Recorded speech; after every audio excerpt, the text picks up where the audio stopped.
The stretch run is here. The Tigers, after a week off, are on the road for their final time this season. We are in Jackson, Tennessee, home of the SouthSide Hawks, and this is the Central Bank pregame show. I'm Steve Cornell along with Kirk Carroll. Two teams going in different directions in this game. Hardin County is 2-5 overall and 0-4 in region play. SouthSide is battling for a playoff spot with a 4-3 record and 2-2 in the region. Last week, the Hawks defeated Chester County 35-3. We'll be back with a look at tonight's game right after this quick timeout.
Welcome back to Jackson, Tennessee. This is the Central Bank Tiger pregame show. I'm Steve Cornell along with Kirk Carroll, and we're in another region matchup.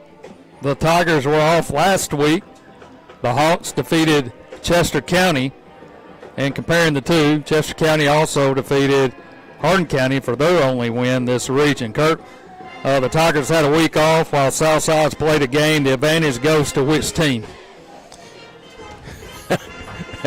Oh, it's our advantage. That's a big advantage for us. Having a week off, though, is. They needed some people. There were some dings. Late in the season, having a week off, I think, is better than having it off early in the season because you really do get banged up a lot throughout the year. And having that time off, I'm sure that they nursed some of their sore spot. Last time the Tigers were on the field was against Northside. The Tigers really played a good game. You know, Northside converted a fourth down play and scored on that play. Really, on I think it was a 4th and 2, 4th and 3, and then their outstanding cornerback, wide receiver, playing quarterback that game, got around the right end on the short side of the field. And once he broke the line of scrimmage, that's all she wrote, and that was just kind of the game at that point. Well, I think they played their best defensive game, and they were playing it against a really talented team. So, I mean, if that defense that we saw against Northside can come here and slow down Southside, offense was unusual in the last game. They had more trouble than we were expecting early in the game. But if the offense of the first half of the year shows up in that defense that played 2 weeks ago, we'll be in better shape. All right, they're fixing to play the national anthem. We'll take a timeout. You're listening to the Central Bank Tiger pregame show. More from Jackson, Tennessee when we return. This is Hardin County Football, 93.5 FM.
Welcome back to Jackson, Tennessee. I'm Steve Cornell along with Kurt Carroll. Kendall is on assignment tonight and not with us. The Tigers had a week off last week. We were talking about being off and the kind of advantages and disadvantages, and playing against a really good team the last time out against Northside at home. They had a lot of speed on both sides of the ball, offensively and defensively. Tonight, maybe not that same type speed, but we're going to see speed. They got a really good running back, Jackson SouthSide has. They got a good front, and, you know, we look at that game where they defeated Chester County 35-3. That was a game that was pretty evenly matched between the two of us. Oh, yeah, and I really do think that going back to that, having a week off, this is a lot of young players, like we've talked about all year, kind of coming of age as the season ages, but giving them this extra week to kind of study, not so much prepare. I think they prepare correctly. It's just that they can look at some of their hits and misses and then work on those for this over the course of a week, an extra week. It can't be but an advantage. Yeah, and, you know, we were talking about that on the way over here, talking about, you know, like I said, we're kind of going in two different directions. Southside is trying to get in that fourth, maybe third spot. It's pretty tight coming down the stretch, that is. You know, when as a coach or a team or whatever, when you get in this position where it's going to be hard for you to make the playoffs, pretty much doubtful mathematically anyway, that you start integrating some of the younger guys in that will be with you next year? Well, I really do think that in the situation they're in, there is no bad call. There is no bad decision, because if you want to free up and play, you know you're not going to make the playoffs. You want to look at another player at a position. Maybe a guy switches over and plays in the offensive backfield for the first time because he's looked good in practice a couple of times. You can experiment with anything and everything when that playoff picture is out, and set that stage for next year and look and see what guys that are going to be coming back that might play more under these situations as compared otherwise. So might get some new looks, you may get some crazy looks, and you may get the triple reverse pass type thing in a game like this, because you have nothing to lose at this point. Well, Southside has been out on the field. The Tigers have yet to make it out, but they've been warming up over here on the baseball side, over here on the practice field. It's senior night here, but talking about crazy stuff, we have seen some absolute crazy stuff here playing Southside. We've seen the Phantom touchdown run. You remember that? Guy was tackled, went to the ground, rolled around, got up. Yeah. And that cost us a game. Oh, yeah. And I think that was who was playing in that game? I was trying to think who. I want to think that was Carter's sophomore year. Hey, man, yeah. Carter Smith, I was trying to think which son of mine that was. But, yeah, I mean, we talked about the officiating coming over here too, so they might not have anything to lose now either. Yeah, that's true. Well, it is what it is. The senior captains have come out for Jackson Southside. They're going to be dressed in all black pants, black shirts, black helmets with pink numerals, as it's a pink out over here at Jackson Southside. Let's take a time out. This is the Central Bank Tiger pregame show. We'll be back with more when we return right after this.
Welcome back to Jackson, Tennessee. We're just a few minutes away from kickoff here as the Tigers have made their way onto the field in their away white jerseys, maroon numerals, white pants, and maroon helmets as they'll meet out at midfield. It'll be Rasback will be out there. Ferris Rasback along Lamarian's out there. with Lamarian, Caleb Murphy, and Maddox Rhoda will be the captains for the Tigers. And Kurt, we were talking about how tight the race was. I was looking at it today.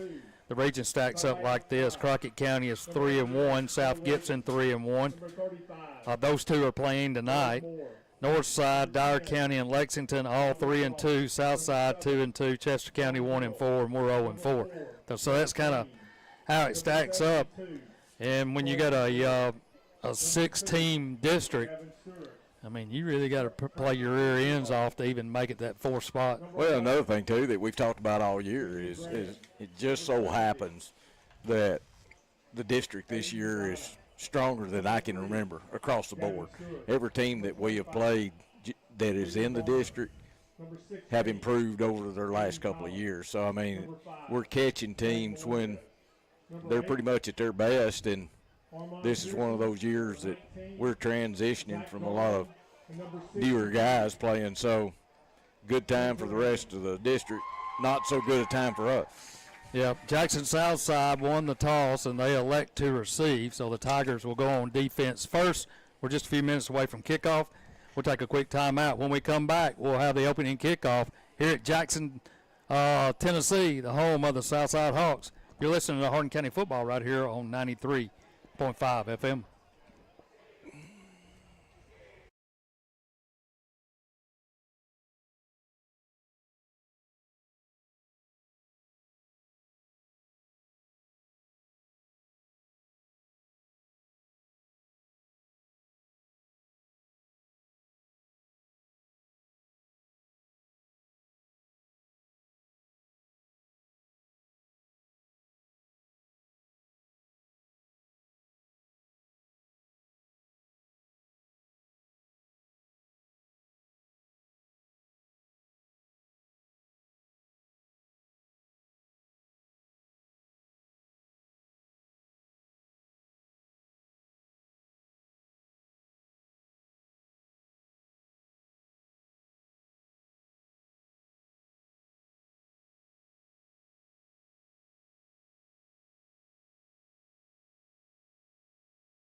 The Tigers kick it off. It's a squib kick on the ground. They pick it up at the 30, at the 35, and it'll be knocked down about the 36, 37-yard line. So that's where Southside will take it. First down, 1st and 10 at the 37-yard line. Good kick. It's a squibber. He set the ball down, watermelon style, laying on the side of the ball. Gavin Stewart will be the quarterback for the Hawks as he'll empty the backfield and send two wide receivers to the right, two to the left. They're going from the west to the east. We're on the south side of the field. 4-man front. Here's a quick throw, complete at the 40-yard line, and tries to break a tackle there, and he's going to be knocked down. That was a good play by Gavin Cromwell on the tackle. He just grabbed an ankle, Kirk, and was hanging on. Hung on, and then when Hardin came, he delivered a blow. I mean, the receiver wouldn't go down, so he was standing straight up, and Hardin made sure he paid for it. but it was 9 yards. You don't want to give up 9 yards on first down if you can help it. That was Green on the reception. Green, a 6'3", 215 tight end. Yeah, all the receivers look like that. So it'll be second down, 2nd and 1. Here's a snap, handoff, up the middle. Has running room to the 50 into Tiger territory. And gets down to about the 47. That'll be enough for a first down. So 2 big plays, pickup of 9 on play number 1, and a pickup of about 9 there. And they have it first down, 1st and 10 from the Tigers. That's Curry on the run. 3 receivers to the right. Tailback to the left of Stewart. They'll give it to him. He'll try the right side. Has some running room. Here comes a flag, and he's going to be knocked down at the 40-yard line. That one's going to come back as they absolutely tackled Lamarian. Yep. Absolutely tackled him. That was easy to see, too. He was out in the open. If you're going to cheat, it's better to cheat in traffic where it's harder to catch you. But that's out there outside on the wing, and everybody and their brother saw it. Remains first down, 1st and 20 for the Hawks. So they'll mark it back to the Hawks' 44-yard line, where they'll have it first down, 1st and 20. Just getting started, 10:30 to go here in the first. 3 receivers left. Here's a snap.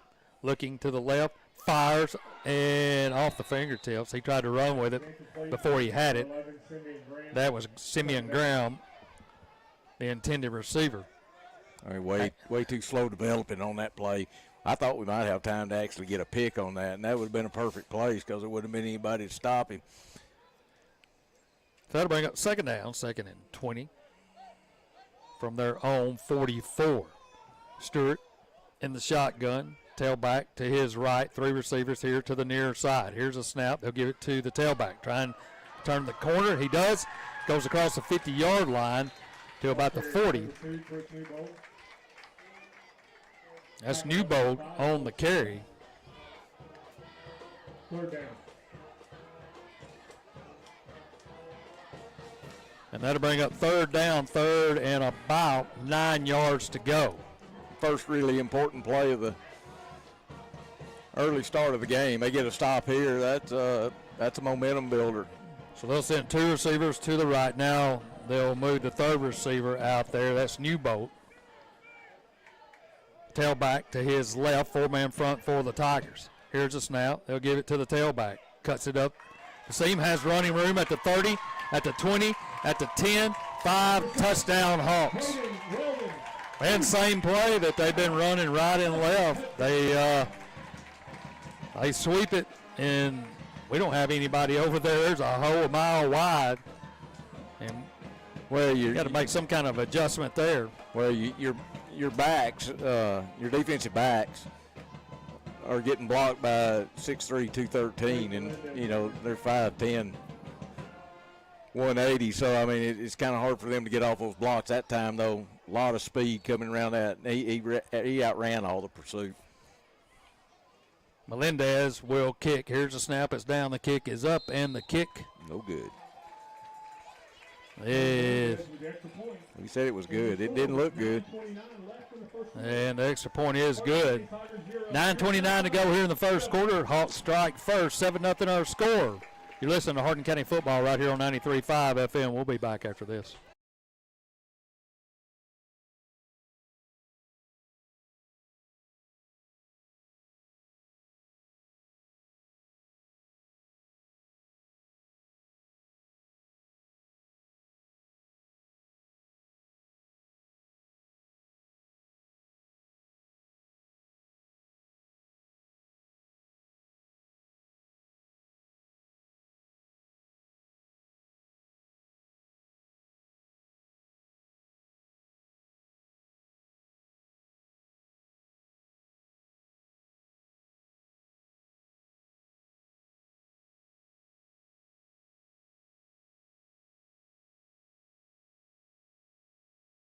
Back to receive the Tigers, number 17. So Southside promptly takes it down the field. They overcome a 1st and 20 and also a 3rd and 9. at 39 went to the house. Yeah, it was a momentum play for either side. Melendez will kick it off. A short, high, end-over-end kick. It'll be taken at the 20. That's Lamarian. Cuts up to the middle of the field at the 30. Still on his feet at the 35. Still on his feet at the 40. And it's going to be knocked down around the 44-yard line. So a good return by Lamarian. Yeah, good job weaving his way. Good vision. Made 2 or 3 guys miss as he moved upfield. Good run back. He can play. So Coleman will bring them out. Looks like Ruddle at tailback to start. They'll go 3 receivers to the left, 1 here to the near side. They're going from the west to the east. 3-man front for the Hawks. Here's a snap. Quick throw. Complete at the 50. Moves in Hawk territory to about the 48-yard line. That's White on the reception. Real close to a first down. May be a first down. They're going to say he's about a yard. Well, now they're going to give it to him? Yeah, they're going to give it to him. It will be a Hardin County Bank first down on play number 1. Coleman brings them to the line. Now they'll go to a 4-man front. Tight formation, left and right. Ruddle will stand to the right of Coleman. Here's a snap. Straight drop, looking. He'll pull it down, takes off at the 45, at the 40, lowers his head and gets down to the 35. Inside the 35 to the 34, and that'll be enough for another Hardin County Bank first down. You know, sometimes, like last week, I thought Coleman pulled the ball a little early. He could have stayed in the pocket a second or two longer and made a throw, but in that case right there, he saw green grass. It was open, and we know what he can do with his feet. He's a big, strong runner, just like he was there. So now they'll go doubles, 2 receivers right and left. Ruddle the tailback, 4-man front for the Hawks. Now he'll sprint Ruddle out to the right. Here's a snap. Looking. Now he'll pull it down at the 30, spinning around inside the 30 down to the 29. Good call, quarterback draw. It was run all the way for him. They did a good job of kind of getting a push off that left side, and that's usually where Murphy's blocking, and he got in behind him and opened it up for a good game. Pick up a 5 on the carry by Ruddle. So it'll be second down, 2nd and 5 from the 29. Smith and Snodgrass out here to the near side. White to the far side. Also Browder over here as well. Here's a snap. They'll give it to Ruddle. And he's met right in the hole. Still on his feet. Still trying. And finally they'll sling him down over on the Tigers sideline. He picks up maybe a yard. It'll be 3rd down, 3rd and about 4. Didn't want to go down. He finally just got bulldogged down. Well, he turned a 1-yard loss into a 1-yard gain. So, I mean, good effort. That's what you want to see. They know they're not going to the playoffs. They know they're out of it.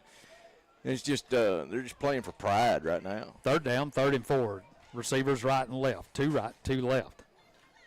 3-man front now for the Hawks. Looks like they're trying to hard count. Coleman now stands up, looks over to the sideline, relays something to his offensive line. Here's a snap. Ruddle right up the middle, lowers his head, and they take the ball away from him at the 30-yard line. Dadgum. He just wrestled the ball out of Ruddle's hand and just took it away from him. And the Tigers turn it over. Tough one.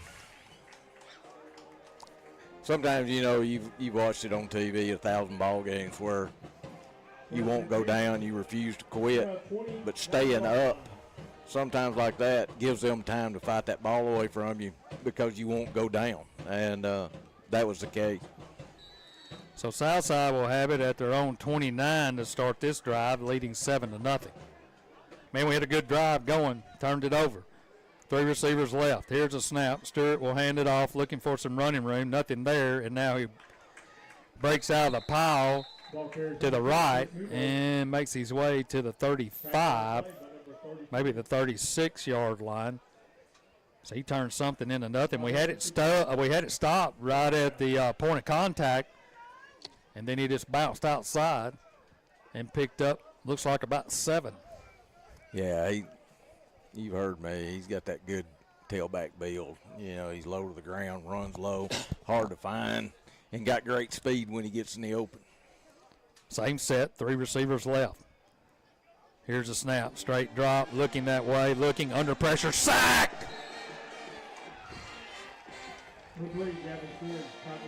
Chris Rodriguez comes in and cleans him up.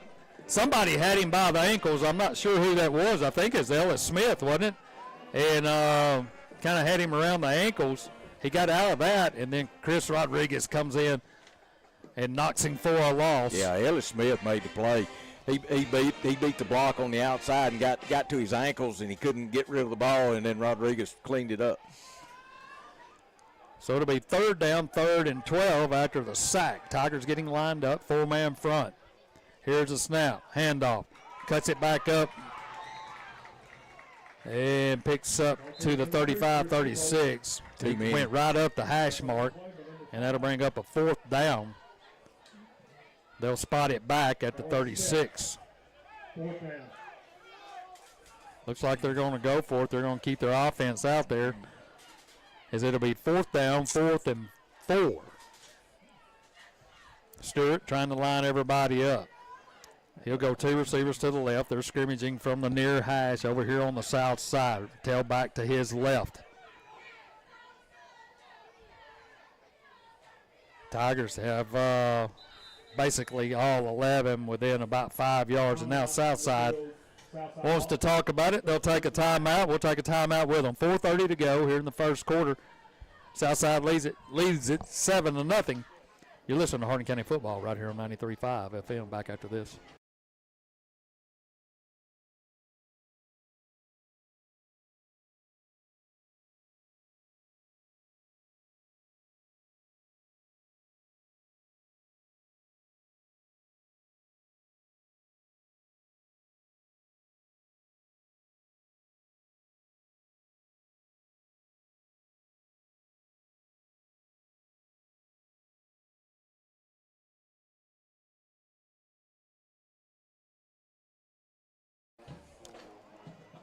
Welcome back to Jackson, Tennessee. Steve Cornell along with Kurt Carroll bringing you Hardin County football tonight. Kendall out on location. He's probably listening and watching. Another one of these character builder plays. 4th down, 4th and 4. They'll go 3 receivers left, tailback to the right. We tried to get a timeout, and I think we did. So I seen Coach Seaton hustling down. They didn't like what they saw offensively. He runs down and gets the timeout. We were outnumbered on the short side of the field where they were going. That's where they were running it too. We didn't have anybody outside that was going to be able to help on that play. They really do like running the sweeps. You can tell using that guy who's got the good speed and quickness. Once he gets into space, it's going to be hard to tackle him. I mean, we don't have many on our side that's going to be able to match him and his speed, so they're going to have to play some really good disciplined football to get people there to help on the tackle. Your Sports Saturday starts in the morning right here on 93.5 FM, as we'll be in the studio with Sports Talk at 9 a.m. Coach Seaton will be with me and Kirk. We'll talk about tonight's game and get you set for next week, as Lexington will be in town. And then at 4 p.m., the Ball Network will take over, and they'll lead you up to the kickoff between Tennessee and Alabama at 6:30 right here on 93.5 FM. Your home for Hardin County and Tennessee football. 4th down, 4th and 4. 2 receivers here near side. 4-man front for the Tigers. Shotgun formation. Here's a snap. He'll give it to his tailback, trying to get outside. He's going to be stopped short. It looks like about 38-yard line, so they're going to turn it over on downs, and the Tigers will have the football deep in Southside territory. Well, and another good thing, I saw one of our players come up lane. He was hopping, but then I realized he was hopping because he was happy for the stop. Good job. That's a momentum play. Yeah, I mean, take those and run with it. So the Tigers will have it 1st down at Southside's 38-yard line to start this drive. Yeah, it was a good timeout, too, because he realigned them, and they were in the right spots. 3 receivers left, 1 here near side. Shotgun formation. Three-man front. Here's a snap. Straight drop. Has a pocket. Fires complete. And immediately hit, but not before he gets the first down. That's Maddox Ruddle at the 26-yard line. That'll be enough for a Hardin County Bank first down. I don't know, Steve. We look more relaxed out there than normal. Quarterback play, I can tell he's not as quick in making his decisions. He's seeing the field, and they're making plays. They look good out there right now. Now they'll go trips right, one receiver left. Four-man front by the Hawks. Here's a snap. He'll give it to Ruddle right up the middle, and he's going to be knocked down. Probably got back to the line of scrimmage. Just nothing up front right now. No, those plays inside the tackles haven't gotten them much yardage. Picked up about a yard on the carry. So to bring up second down, 2nd and 9. They'll spot it at the 26-yard line. Well, if they held Henderson to Chester County to 3 points, defense pretty good. Shotgun formation. Here's a snap. Looking. Fires over the middle. Complete at the 15, at the 10, inside the 10, down to the 9, and it'll be a Hardin County Bank first down, first and goal, as he got White on the slant inside, got position. Made the right read, too. He saw the guy that was going to be open, made that throw. You got to give Lamar credit, too. He climbed the ladder. He had to get up high to make that catch. It was a little bit over his head, but he was so open he could come down without worrying about being hit. So it'll be first and goal from the 9. Shotgun formation. Here's a snap. Bad snap, and Coleman's going to have to lay on it. That one was way to his left. Yeah, and the play was going right. Yeah. That's the kind of thing that's happened to us. You've talked about that all during the season. We have good things, and then we shoot ourselves. Yeah, and it's like the very next play after something happens. It's uncanny how often it's happened this year. So it's back now at the 10. First and goal from the 10. Or, second and goal from the 10. Receiver right and left. Here's a snap. He'll give it to Ruddle right side there in the backfield. That one's going nowhere. Ball carrier number 1, Maddox. Too easy. Yeah, that's Green on the tackle. He's a big dude, 6'3", 215. One of their receivers as well, coming in from that linebacker spot. Yeah, it was a blitz. Nobody picked him up, and he just ran free to the ball carrier. So they bring up third down. They got spotted back at the 11 now. Third down. Third and goal from the 11. Coleman trying to get them lined up. Receiver left and right. That's White and Browder. White's got leverage outside. Here's a snap. Looking that way. Still looking. Now he throws underneath the Ruddle at the 10, back to the 9-yard line. That was a great play, whoever was on defense, because we were blocking him and we were out in space. And he was the only one there, and he beat the block and made the tackle. He needs to get a gold star. Well, they had, like you said, they had White going. Yeah, they had leverage. They had leverage to the outside out there. Yep, and they went underneath. And he was there too. He just needed to make one guy miss. So it'll be fourth down. Tigers will go for it. Fourth down, fourth and goal from the 10. They have to score for the first. Here's a snap. They throw it in the end zone. Corbin Smith over his head on the corner route. That one didn't have a chance, really. And Corbin is down over there. He was well covered. Has a hard throw. That was from the left side all the way over to the right. He had some separation, but it would have taken a perfect throw, like you said, from the far hash to the corner. Dadgummit. So the Tigers will turn it over on down, so they swap turnovers on fourth down. And they look really good getting there, too. And just, but that snap, they lost it down on the exactly, the bad on snap. The snap. So, I mean, they were having to do it on 3 downs instead of 4. And it's just the little stuff like that. You just don't need to make mistakes. Stewart will empty the backfield this time. He'll send 2 receivers to his right, 2 here to the near side. Man comes in motion. They'll pitch it to him. He gets by one tackler at the 10. He's at the 15 and out of bounds.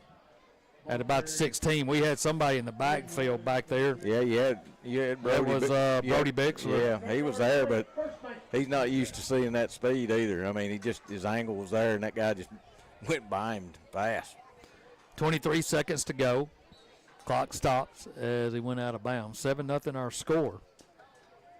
Jackson Southside took the opening kickoff, moved it down the field, and then we both turned it over on downs. 3 receivers to the right.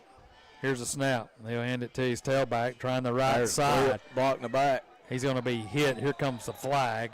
That's Bixler, I think, that got blocked in the back. Yeah, it was.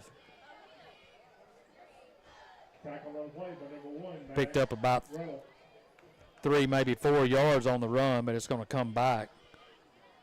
The flag is back at the 19, so they'll mark it from there with 16 seconds to go. Another one of those out in space, you just can't do it. And he hit him in the back between the numbers. That wasn't a very hard call to make. So they'll move it back to the 16-yard line where it'll be first down. First and 21. I didn't know that was a Clock 5-yard. rolling. Did you know that was a 5-yard penalty? I did not. 4 seconds to go. May not have time to get it off. They're going to tell him to wait, and that will end the first quarter. So 1 quarter in the books. Tigers trail 7-0. We move to the second quarter. You're listening to Hardin County Football right here on 93.5 FM. We'll be back right after this.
Back in Jackson, Tennessee, I'm Steve Cornell along with Kurt Carroll, bringing you Hardin County football as the Tigers and the Hawks hooked up here in the south side of Jackson.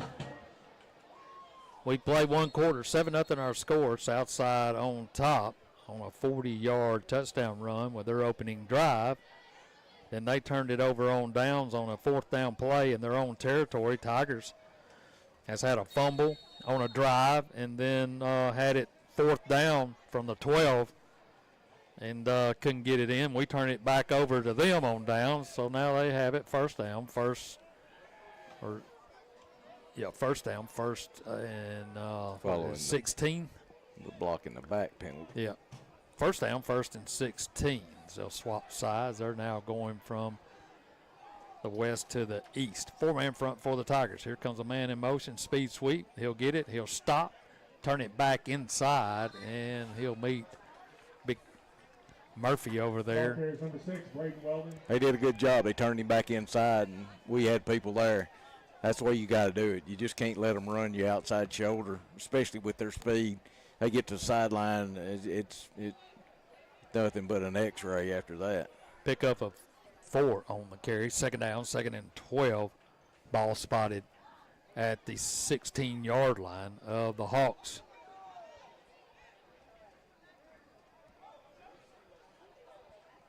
Well, it looks more like the 19-yard line. They got it wrong on the board. Here's a snap. Here comes some pressure. Lets it go down the field. It's going to be almost intercepted as Ruddle and Crummell had him bracketed. Yeah, and he threw it short. Had one in front, one in back. Yeah, should never make that throw, really. Yeah. I mean, we should have picked it. Well, Maddox is pretty sure-handed. Yeah, he's good. I think he was just kind of shocked that. Well, he had to go up. He was kind of off balance in there. So I mean, it would have been a hard catch, but they were in position to make the play. So that'll bring up third down, 3rd and 12 from the 19. Stewart lines them up, 2 receivers right and left. Here's a snap, looking to his left. Got a man open, and he overshoots him as he throws it into the Tigers bench over there. And that'll bring up 4th down. That's 2 defensive stops. They're playing. So they'll have to punt it away as Melendez will come in to punt it away. Back deep will be Crummel.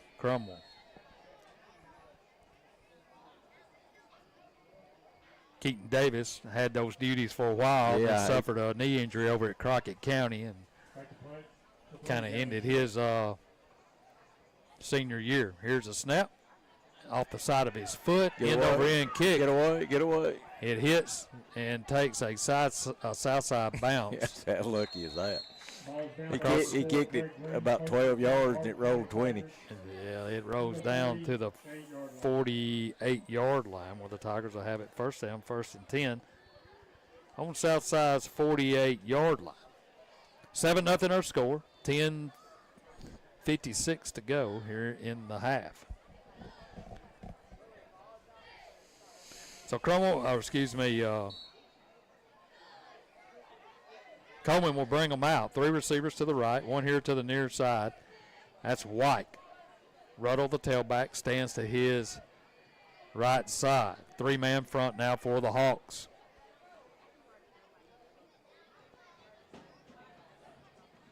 Coleman, he'll hand it. No, this time he'll keep it. Runs right into the teeth of the defense, and he's going to be stuffed backwards.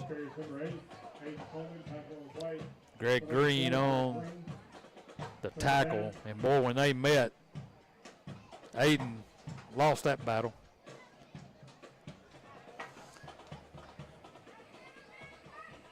It's 2 big old boys hitting each other right there in the hole. Picked up about a yard on the carry. Still hadn't made much progress between tackles. No, 2nd down, 2nd and 9. I'm sure they think we can't outrun them to the egg. Coleman, straight drop, looking, fires. But that's how you can be. To Lamar, in breaks the tackle and going down the sideline, then steps out of bounds. Boy, he almost got it, didn't he? Sure did. Hit him around the 35, turned it upfield. They're going to spot him out of bounds at around the 26. That'll be enough for Hardin County Bank 1st down. Pretty deep route. Takes quite a bit of time to do that. The offensive line did a great job giving Coleman time to look around the field and make the throw. Now they'll go 2 receivers right and left. 1st down, 1st and 10.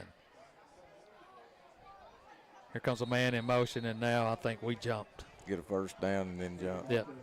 Do it again. I mean, it's just uncanny. Legal procedure, 1st and 15. He just. That'll move them back 5, back to the 31, so it'll be 1st down, 1st and 15. Yeah, like we said in the beginning, need to play mistake-free against a team that's talented like Southside. Now they'll go 3 receivers left, 1 on the right. Coleman. He'll pitch it. No, he'll keep it up the middle at the 30, at the 25. He's at the 20, and he's going to be close to the 15-yard line and close to a 1st down. Good speed, too. We don't get to see him out in the, wide open, but once he broke 1 tackle at the 2nd level, he had some sprint. 1st and 10, Tigers. Good job. It will be a Hardin County Bank 1st down at the 10-yard, right outside the 10, about the 11 it looks like. No, they're on. I'm looking. Are they on the 10? No, they're on the 15. We're having to look through different things here on the 15. I'm having to look through a tripod right now. Here's a snap. Looking, rolls to the left. Now he'll tuck it at the 15, and he's going to be popped at about the 12. And he's down. And here comes a flag. Head-to-head contact. Yep. He gets up, but he's slow. He took a shot right about the 12-yard line. Half distance to go. It's going to put it at about the 6-yard line. So they're discussing it right now. Question would be if they call it targeting, they'll be removed from the game.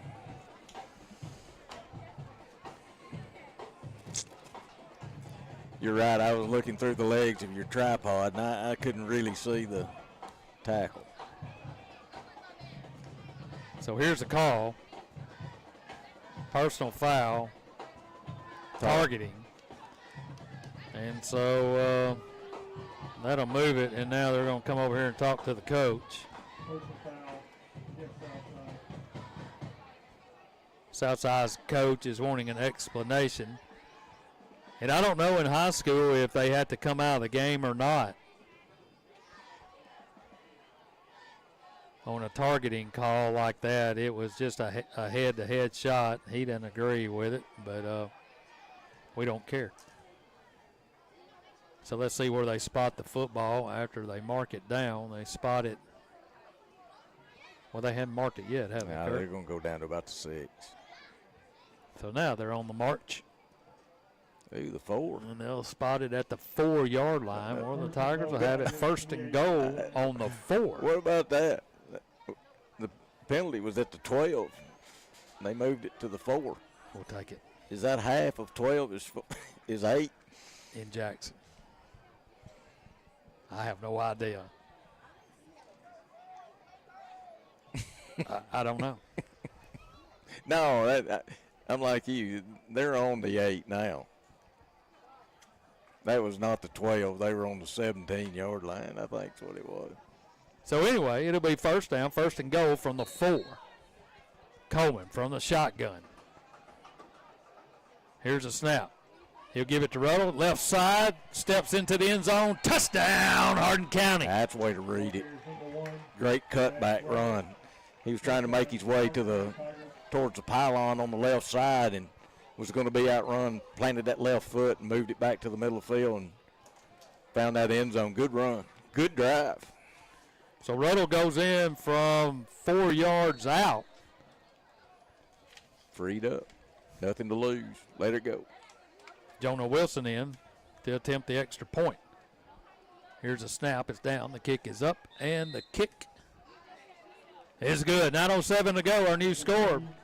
We're all knotted up at 7 here in the second quarter. We'll take a quick timeout. You're listening to Hardin County football right here on 93.5 FM. We'll be back in 30 seconds.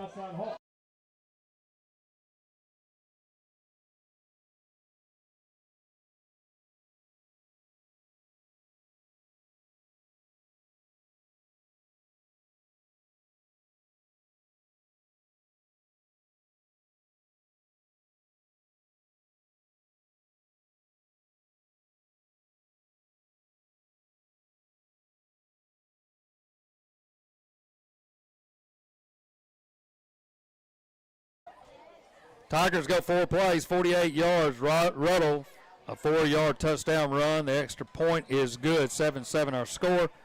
And that scoring drive powered by Jones Motor Company in Savannah and also was aided by a targeting that got them to the 4-yard line. That was a great run by Maddox.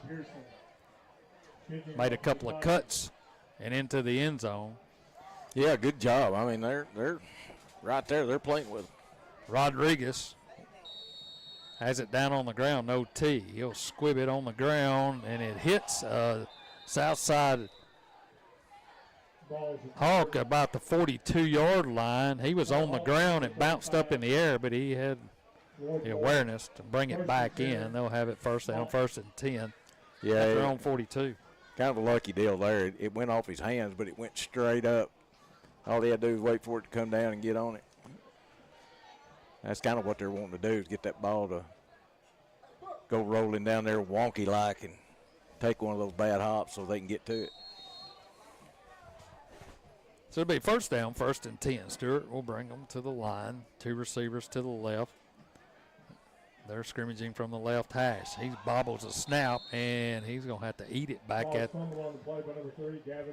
36-yard line. Yeah, they had it set up, too. Man, I don't know if it was a bad snap or he just got a little excited. It looked more like he got a little bit excited. and drop the football back at the 36-yard line. It'll be second down, second. They had 3 leading blocks coming out around that edge, and it looked like it was going to be there if he hadn't a fumble. Looks like second down, second and about 16. As they'll spot it back at the 36-yard line. 4-man front for the Tigers, 2 receivers to the left for the Hawks. Tail back to the left. Here's a snap. They roll that way, looking back the other way. Lost it up in the air, and it's going to be caught out of bounds. And I think they're going to get him for a flag. He pushed down. That was, I think, Crummel. There's a great size difference there, 6'3". And now he throws it up, hat up in there, and I guess that's unsportsmanlike. Yeah, if they call offensive pass interference and that's a 30-yard penalty. That's Green. He's been a nuisance, and this time he's unhappy because he's going to get called for the pass interference and probably is going to get unsportsmanlike, and he's going to come off the field. I think the penalty's on them. I think it looked like he kind of knocked Gavin down. I know or pushed him, kind of got on top of him. The head linesman was on the 45, and the throw was to our 25, so he was about 40 yards away. I don't know how you could tell if he was inbounds, out of bounds, or what. So they're discussing it out there, but Green's over here on the sideline, and he's having a conversation with his coach, probably position coach. And let's see what they decide now. They've decided something because he's going to get his hat and flag back.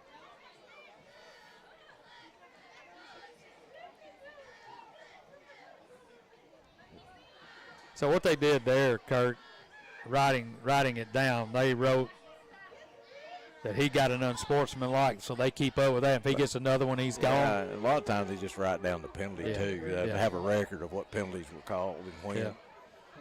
So it is pass interference and unsportsmanlike on the Hawks.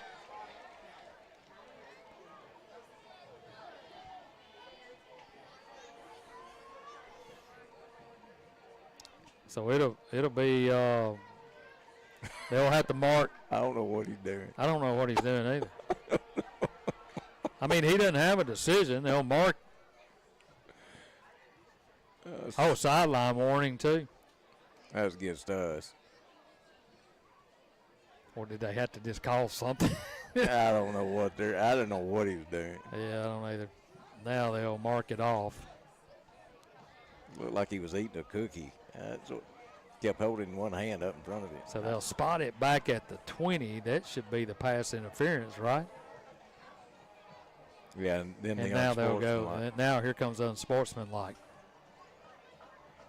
Let me move the camera so we can see. It's going to be like 2nd and 50. They'll move it back to the 11-yard line. Don't let them out of this, boys.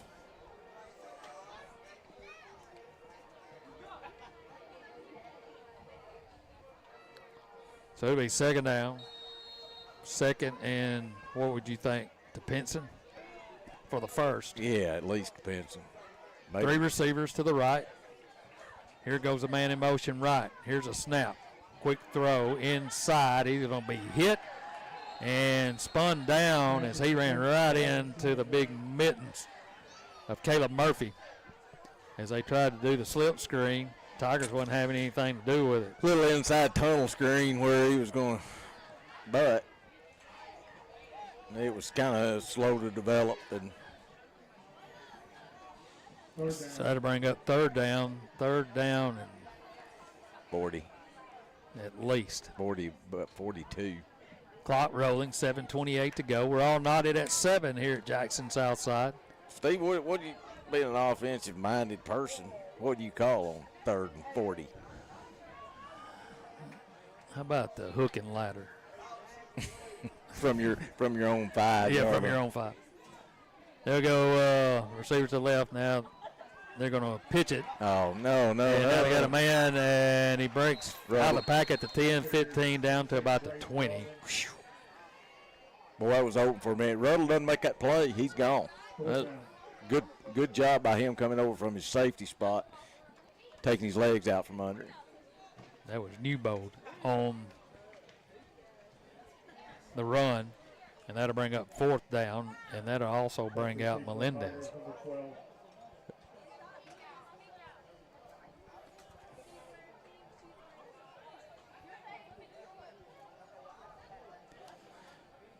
Here's a snap. Here comes a little bit of a rush. He'll get it away. Peter, get away. And it's going to hit out of bounds. At about the 47-yard line where the Tigers will have it. First down, 1st and 10 at Southside's 47-yard line. So 2 punts back-to-back by Southside. Deep from their own territory, and the Tigers will have it again. That last runner for them, Steve, did you call him Newbold? Hussein U-Boat? Newbold. No, he not I don't think so. I'm glad it wasn't. He's about as fast as Hussein Bolt. So first down, 1st and 10 Tigers. Inside Hawk territory. Here's Coleman looking, still looking. Breaks out of the pack, still looking. Got a man open. Now he fires incomplete. That Gummy had him 2 or 3 times. Corb came back to help him out. He was trying to get it to Lamarion. He couldn't get his eyes off Lamarion, and Corbin Smith was over close to the sideline about 11 yards downfield. But he was also under a lot of duress. He had a guy right in his face, and then one chasing him once he got out of the pocket. So it'll be 2nd down, 2nd and 10. Clock stops at 6:12 to go here in the half.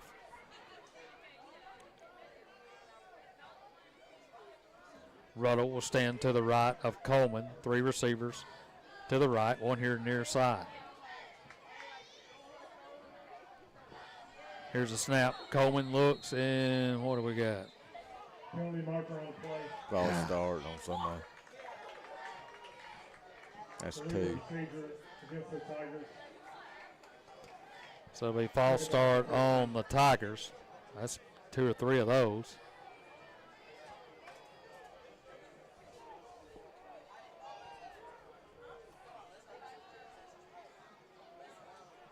Wait a minute. And they'll move it back. There you go. Thank you.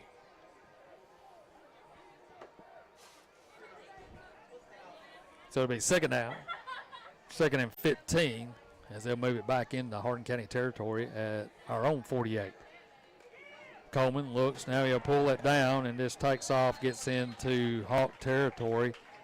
He'll get to the 49. That'll bring up a 3rd down, 3rd and long.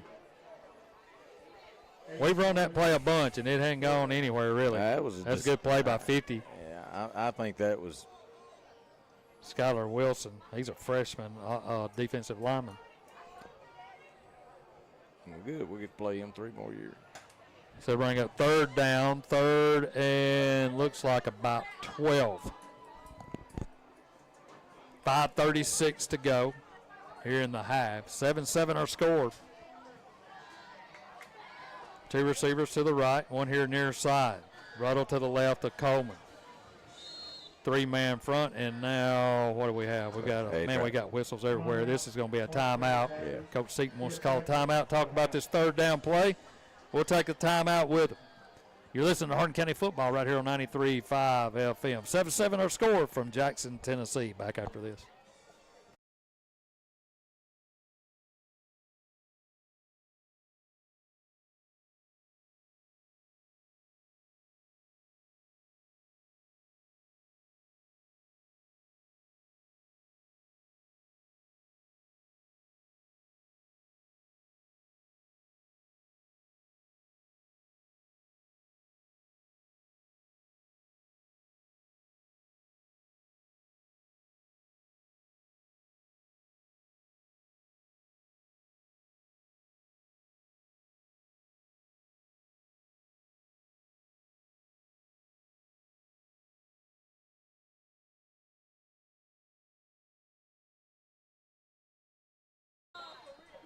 All right, 3rd down, 3rd and about 13. from from the Hawks 49. Coleman brings them out. Here's a snap, straight drop. Looking, rolls right, fires over the middle of the field, complete to Lamarian at the 35. Then he moves up to the 30-yard line, and now we got a flag. Penalty mark on the play. And that's coming back because they're going to get Murphy, I think, for holding. He absolutely bear hugged his guy and just tackled him.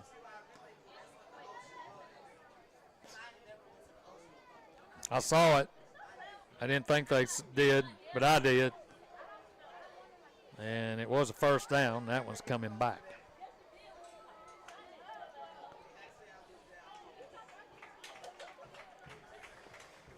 So it'll be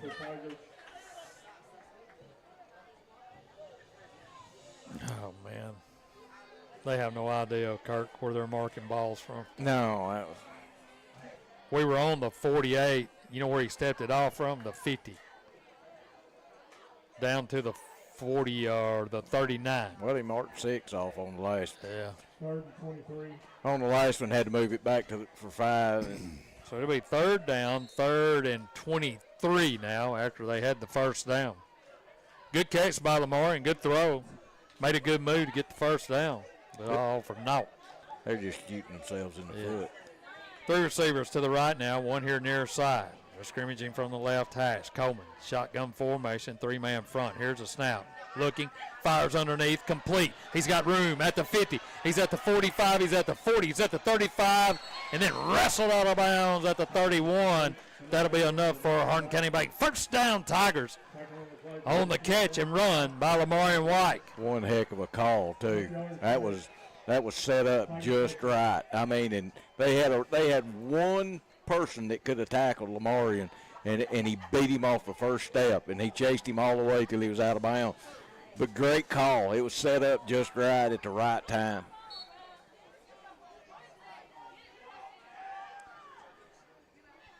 Execution. Yep. Flawless. So it'll be first down, 1st and 10 from the 30. Man in motion, near side is Browder. Here's a snap.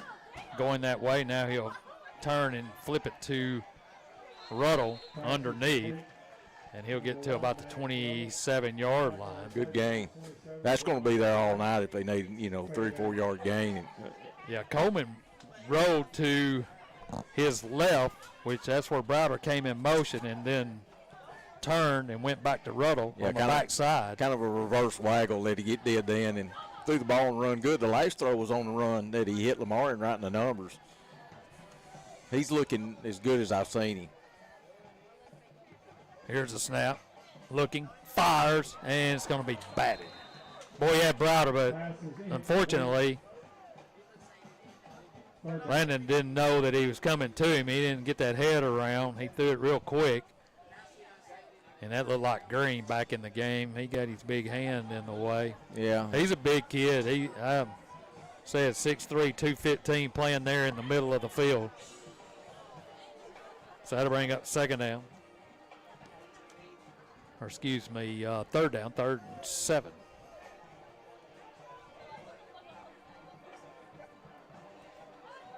This will be the 6th play of the drive. It started at Southside's 47, but a lot has happened to get to this point. Man goes in motion right. He rolls right, looks, fires, complete to White on the far sideline. I think he has enough for the first down. Yeah, he crossed in front of the marker. I'm just telling you, it's as good as they've looked as far as throwing catch. Quarterbacks on target, receivers making catches with their hands. They look confident out there playing.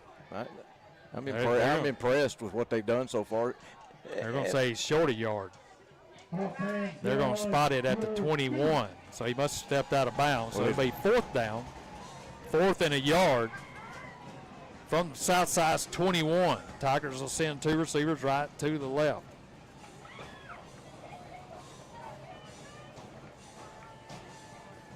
Trying to draw him offside. Now he'll stand up. If we take a timeout, that's going to be our 3rd and final timeout here in the half. And we will. So the Tigers will take a timeout. 3:47 to go here in the first half. We're all tied at 7. We'll have a 4th down play when we return. You're listening to Hardin County Football, 93.5 FM.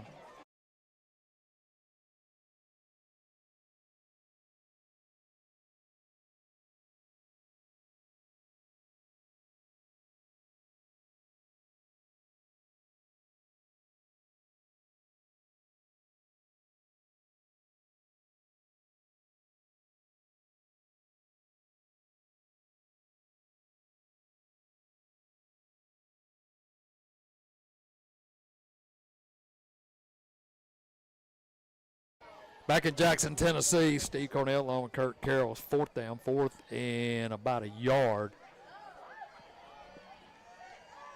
Be sure to tune in the morning at 9 a.m. for Sports Talk right here on 93.5 FM. Me and Kirk will be in with Coach Seaton. We'll talk about tonight's game, get you set for next week. Tigers will be at home as the Big Red will be in town from Lexington, but right now we got business here in Jackson. Fourth down, fourth and a yard. Here's a snap.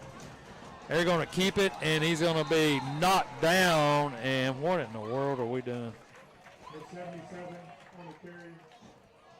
Caleb Murphy. That's Caleb Murphy back there.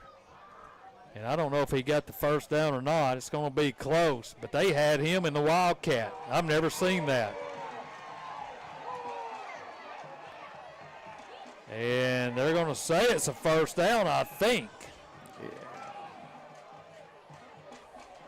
They've already called it, and now they're discussing it, and I think they're going to call a timeout and look at it. I'm kind of shocked that it's going to be close. They did the right thing on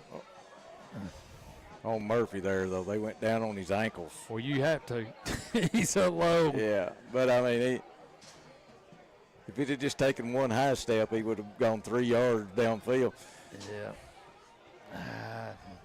Haven't seen that play this year. He can move, but yeah, I mean he's not. Well, you know we've run he's the not power athletic formation with Rodriguez and Chavez. Right. We may have out tricked ourselves.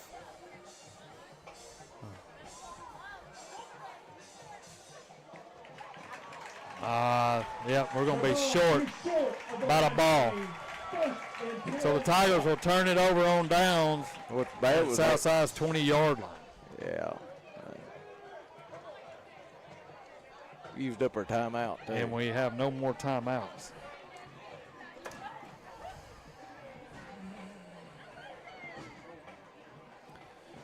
So Southside will take over first down, first and 10 at their own 20. We needed that score going in the half. Yeah. And they've still got plenty of time to score. 3:42 to go. Two receivers to the left. Tailback stands to the left of Stewart.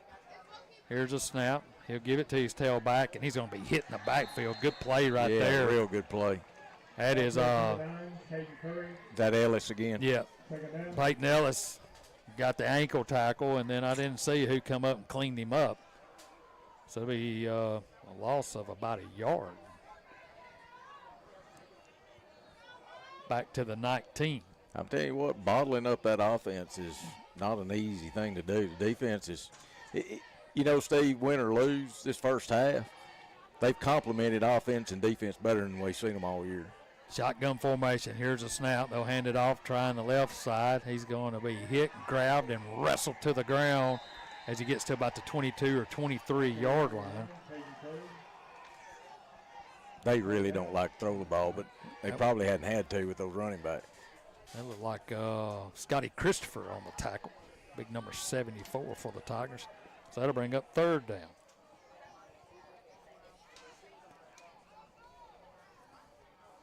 So third down, third and about 8 yards for the first down. They need to get out to, looks like about the 32-yard line.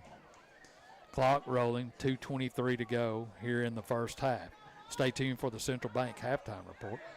We'll get you caught up on all the scoring in the first half, not much of that, and get you set up for the second half. Two receivers left. Here's a snap. They're going to run it to the right side. It's being chased. Now he breaks out of the pack, going at the 40, turns on the Jets at the 50. He's at the 30. He's at the 20, 10, 5, touchdown. We had him there. Couldn't make the play once he broke the speed. The initial line, got outside, and that was all she wrote. Bad angles. Once it got past the safety, that was going to be it. And I mean, you're going from 4th and 1 to them scoring a touchdown. Yep. With 3 minutes left in the half. Gosh, that's, man, I tell you what. Whoo. they'd been doing such a good job on those edges. Just that was Welding on the run. The kick is up, and it's good.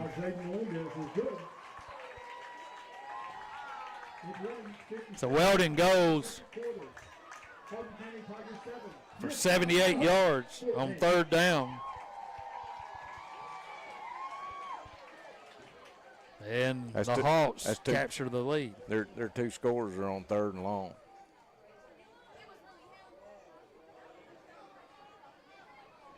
So the Tigers will have about a minute and a half to work with once they receive the kickoff here. But, man, that is a killer right there. We played so good defensively.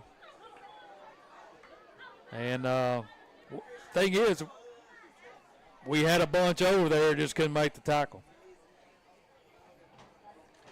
Well, the main thing is they got they got the very edge blocked. Yeah. And got our linebackers who couldn't get out there, and that left you with corner and a safety trying to make the play. And I don't know that we got more than a touch.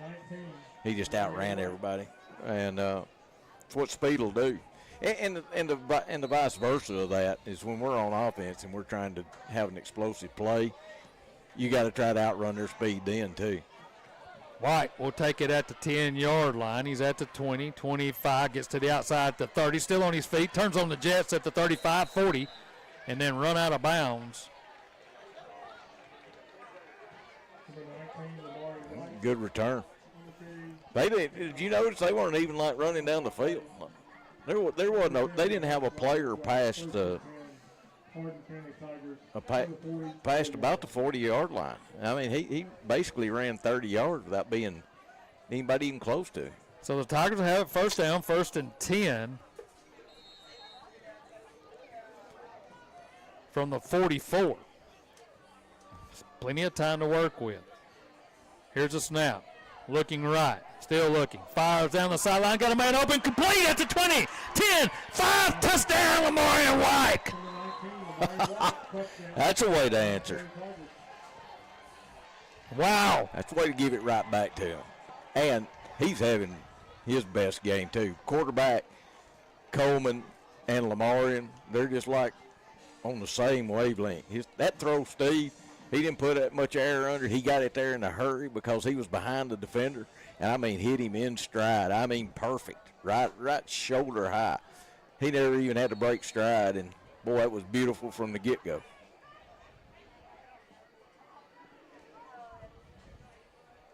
Here's a snap.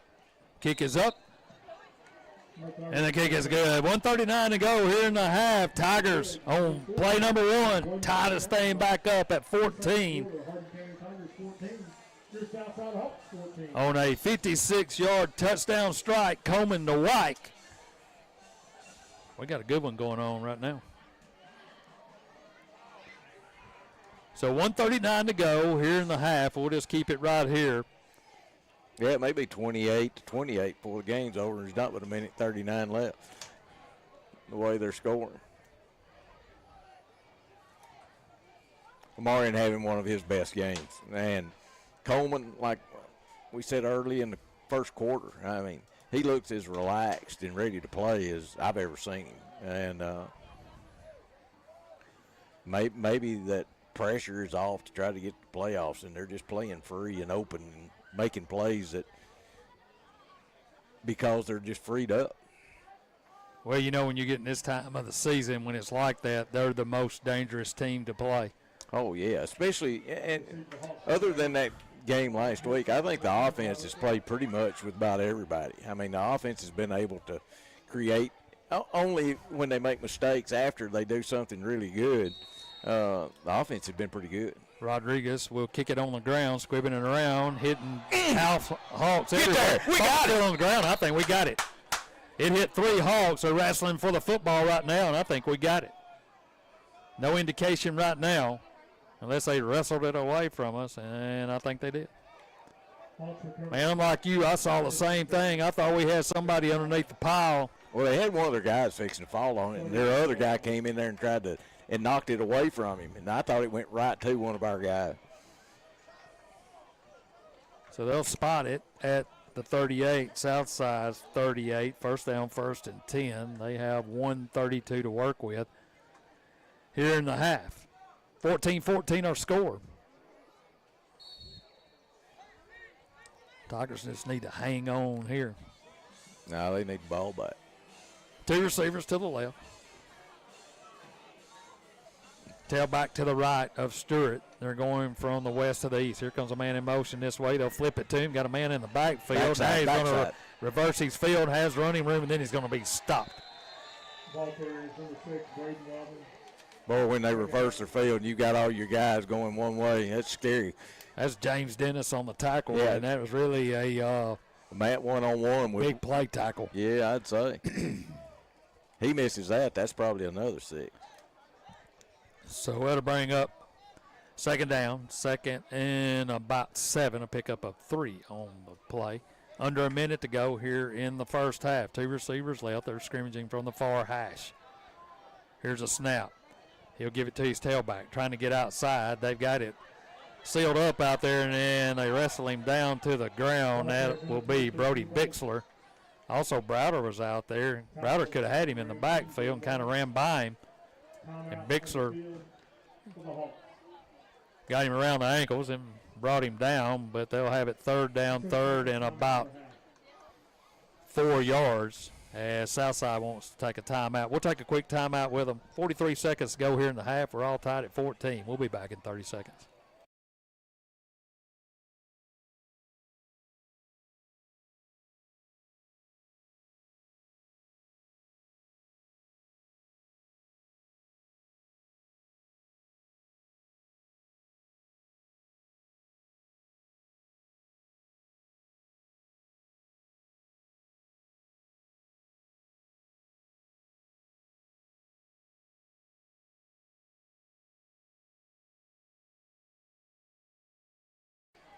All right, welcome back to Jackson, Tennessee.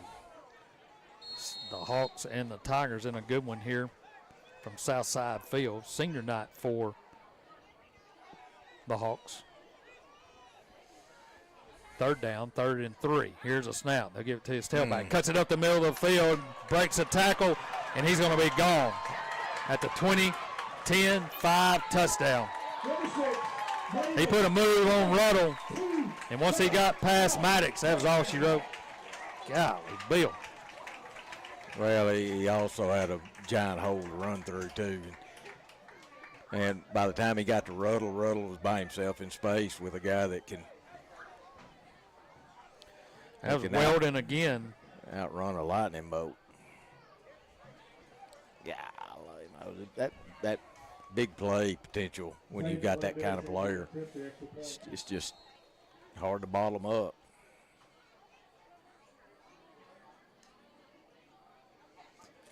So Melendez will come in to attempt the extra point. Here's a snap. It's down. The kick is up, and the kick is blocked. So the extra point is no good. Tigers get a break, but 31 seconds to go, and Southside's back on top, 20-14. We'll be back right after this.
Kind of had to twist his body back to try to make that pass. It was a little behind him, and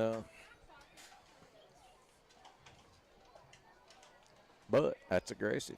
They're playing. So the clock stops with 18 seconds to go on the incomplete pass. So that'll bring up second down, second 10 from the 36. Now they'll line up three receivers to the right of Coleman. Three-man front. Here's a snap. Under some pressure. And now he'll have to tuck it. He's got to get out of bounds if he can, and he does. Boy, number 50 came in and just walloped Maddox. He was trying to block for him. Maddox has got his hands on his hips. Golly. Yeah, he looked like he fell off a trampoline. Yeah, he got by an offensive lineman, had a head of steam coming at Coleman, but he hung in there with him. That'll bring up third down. Clock stop with 10 seconds to go. Three receivers to the right, one here near side. This will be a run. And now I hear Southside coaches wanting to call a timeout, and they will call a timeout. Coming up, the Central Bank halftime show, and also your Tiger report with Liza Brown. In the morning, your Sports Saturday will start at 9 a.m. with Sports Talk. Me and Kirk will talk with Coach Seaton about tonight's game, get you set for next week. The Tigers will be back home. I think it's a pink out next week at Jim Carroll Stadium, as the Tigers will host Lexington, and then the Ball Network will take over at 4, and that'll lead you up to the kickoff between the Balls and the Tide at 6:30. Be sure to turn your TV on and turn the volume down and listen to Mike Keith and Arian Foster. And if you hadn't done that, you're missing a treat calling ball games. It's kind of like old times again, if you grew up with John Ward. Yeah, they do a good job. And Bill Anderson. Bill didn't say a whole lot. He just grunted a bunch. Here's a snap, and this time they'll just take a knee. That's it. And that'll wind it down. The first half will come to an end. It's been an entertaining one. It all happened in 3.5 minutes. Stay tuned for the Central Bank halftime show. That's coming your way next from Jackson, Tennessee, here at Jackson Southside. This is Hardin County Football, 93.5 FM. Back after this.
Welcome back to Jackson, Tennessee. I'm Steve Cornell along with Kurt Carroll, bringing you Hardin County football tonight. We're at halftime. Let's look at the scoring. SouthSide took the opening kickoff and went 4 plays. Newbolt went in from 41 yards out, and they were quickly on top of the Tigers, 7-0. Tigers got the ball back, drove it into Southside territory, but turned it over on a fumble. And then the defense stepped up for Hardin County as Southside turned it over on downs on a 4th down play. We got it back, got it to the 11-yard line, and then turned it over on downs again from Southside's 11. We moved to the second quarter. Southside had a couple of punts back-to-back, and the Tigers get their first drive. 4 plays, 48 yards. Ruddle, a 4-yard touchdown run, extra point good. We're all tied up at 7 at that point. And then probably about 3.5 minutes to go in the half. Southside had a 3rd down and long. Weldon goes 78 yards, extra point good. And it's 14-7. Tigers get it, come right back with a score of their own as Coleman hits White on a touchdown pass, and we're knotted back up at 14. On another 3rd and long, Weldon goes for 55 yards for the Hawks. Extra point was blocked. It's 20-14. Hardin County ran the clock out to end the half, and that's where we are right now, Kurt, 20-14. So unusual football game as they came out really with a fast-paced first drive. That's Jackson Southside, and then our defense stepped up, turned them over on downs, forced 2 punts, and got a score of our own, knotted it up. It stayed that way for a while, and then on 3rd and long, Weldon broke the line of scrimmage, nobody there, and took it to the house with the speed. 3 third downs, I think, didn't you say?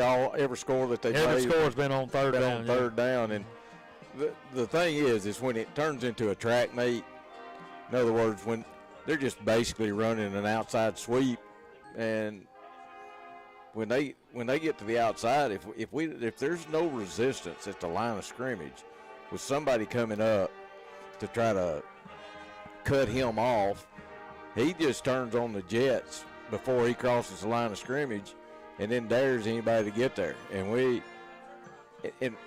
talked about it off broadcast.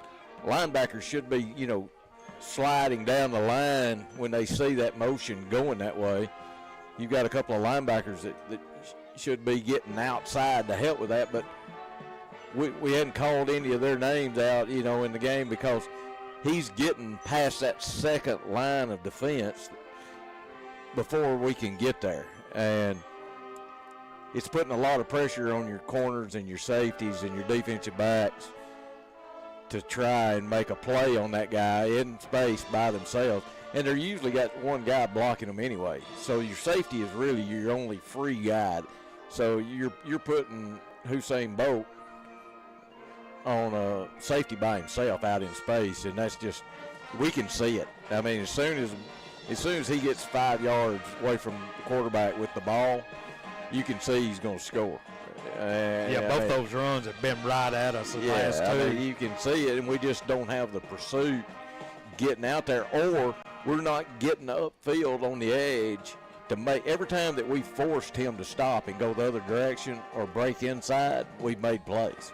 It's just when he gets that corner and there's nobody there, it's just off to the races, and nobody's going to catch him. Well, here's the thing that I've noticed too.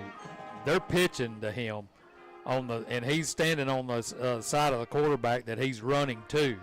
So what the quarterback's doing, once he gets a snap, he holds it a minute, lets everybody commit or keeps our linebacker, I guess, at bay, and then he'll pitch it. And then all he's got to do, he's got 2 DBs on this side over here to try to beat, and he's done it both times. But he's fast. He's a good running back. We knew that they had a good running game, but our defense has played wonderful tonight. Coleman has had a heck of a game, along with Lamarian White as well. Yeah, the offense looks as relaxed and poised and have executed. They've done some things, that we've talked about all year. There's been probably 3 or 4 times in the game where we make a third down pass for 15 yards and get a first down, and then we get a motion penalty following that. I mean, those killer mistakes that are happening after something positive. But they overcame some of that in that first half and were able to make some pinpoint throws that were really big. And then the long pass to Lamarian down the sideline, outstanding throw and catch. And Coleman's made throws on the run that have been accurate, stayed in the pocket. His decisions when to run have been good. That offense, it's really just 3 plays in the game that's the difference in the score right now. They've made 3 explosive plays, and you cannot let teams loose that can outrun you. And that all happens in that first 5 yards. Yeah, the thing that I've noticed, we've really have rolled Coleman out more than we have in recent games. We're getting him out of the pocket. We haven't been able to establish a run. We haven't been able to control anything in the middle of the field. Can't run it between tackles, or we haven't yet. Yeah. And I think we're going to have to do that in the second half to kind of eat some clock too. We get the ball to start the third quarter. We can throw it. We've established that, but we got to get some kind of run game going. Yeah, but there's the big but there. The same thing that lets them score fast is the same thing that stops us from being able to make large gains. So, their speed and athletic ability. I'll give you an example. We had Ruddle out there on a swing pass, and he had a wide receiver blocking for him. And their corner by himself beat that block and made the tackle. Yeah. We can't make the tackle. We can't get off the block to make the tackle. And then we can't make it out in space because he makes a move or two and you can't corral him. So, it's that same talent that hurts you on offense or hurts your defense also hurts your offense because they can outrun you. All right, we're at halftime here at Jackson, Tennessee. The Hawks on top of the Tigers, 20-14. The Pride is playing for the home crowd. They just finished their performance.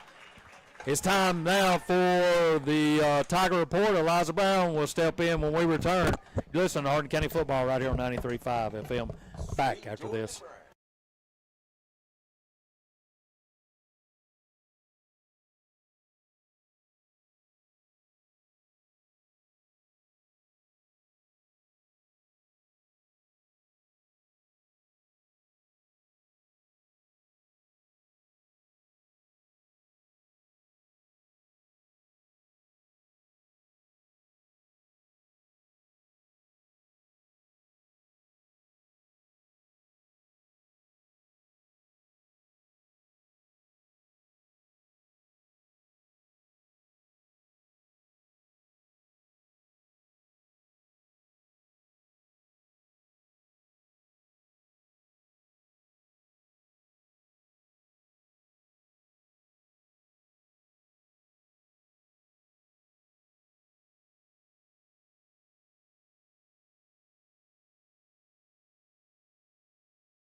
We're at halftime here at Jackson, Tennessee.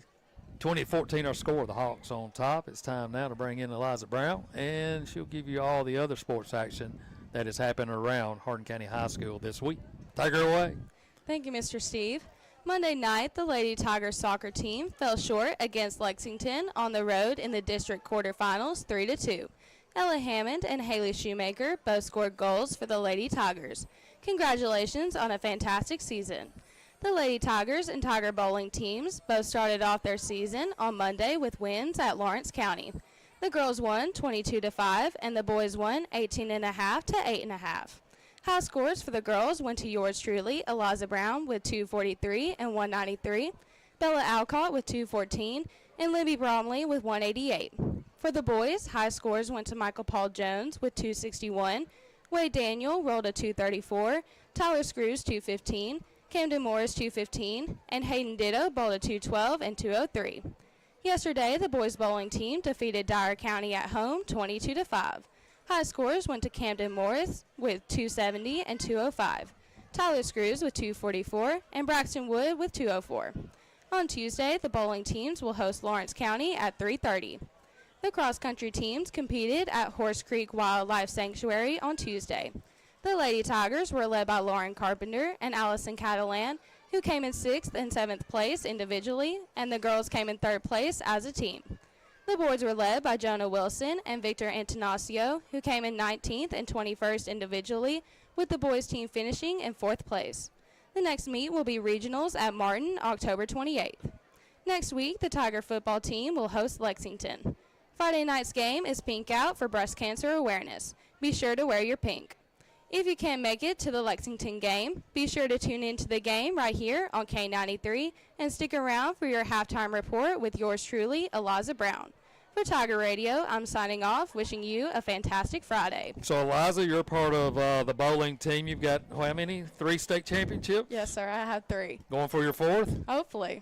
Oh, man. I'll tell you what, the bowling team, especially on the ladies' side, and the men are good too, especially on the ladies' side, it's unbelievable that what they've done over the last several years. And when I say several years, 10-plus years. Yes, sir. And I don't know why they just don't give y'all a bye all the way to the championship game. I mean, it would be nice, but we need to work for it. Well, you can work. You can work. But just go ahead and say, okay, y'all are there. Let's see who you're going to play. Yes.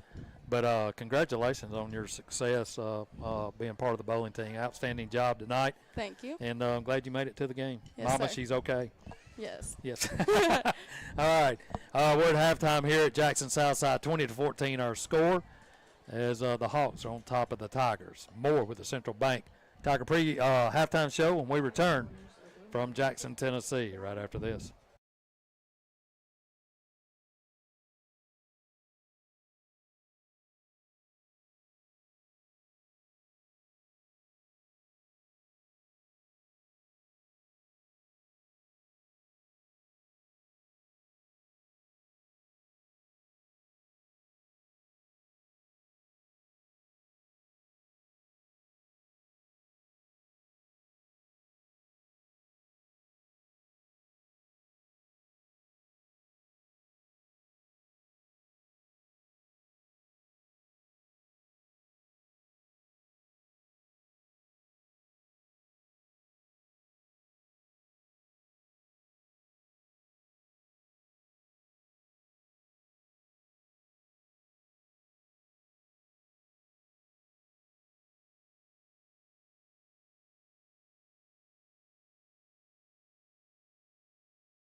You want through? Welcome back to Jackson, Tennessee, Southside High School. The Southside Hawk Band out on the field performing for the home crowd. Senior night here in Jackson, Tennessee at Southside. 20-14 is our score. As Southside on top, they got a late touchdown after the Tigers came back and tied it up. And it's been an unusual game, to say the least, Kirk. From the first score until the last score, there was a whole lot in between. Well, you said something that we need to maybe run the ball more to eat some clock up in the second half to keep them from having the ball. Those last two scores didn't take them but a minute and 15 seconds to score those two scores. Yeah, so, they ran the ball. Yeah.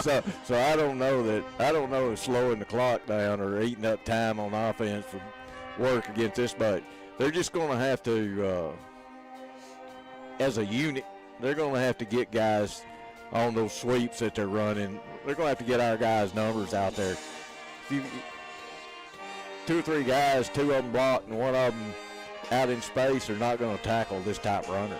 No. You got to get bodies out there. And every time that we've gotten some penetration upfield and made them cut back towards the middle of the field, we've had people there to make the play. And they hadn't beaten us, when we stopped them on the edge. But when they come free around that edge, and they're doing a great job of blocking our linebackers, because our linebackers have not been out there helping when they cut it upfield. And you can watch when you play somebody that's running full speed 5 yards downfield, your safety's almost impossible for him to try to make a play on that, because all he's got to do is, if you come full speed to get to him, he's just going to cut behind you and keep going. Well, we were talking about, establishing a run, and we haven't been able to between the tackles.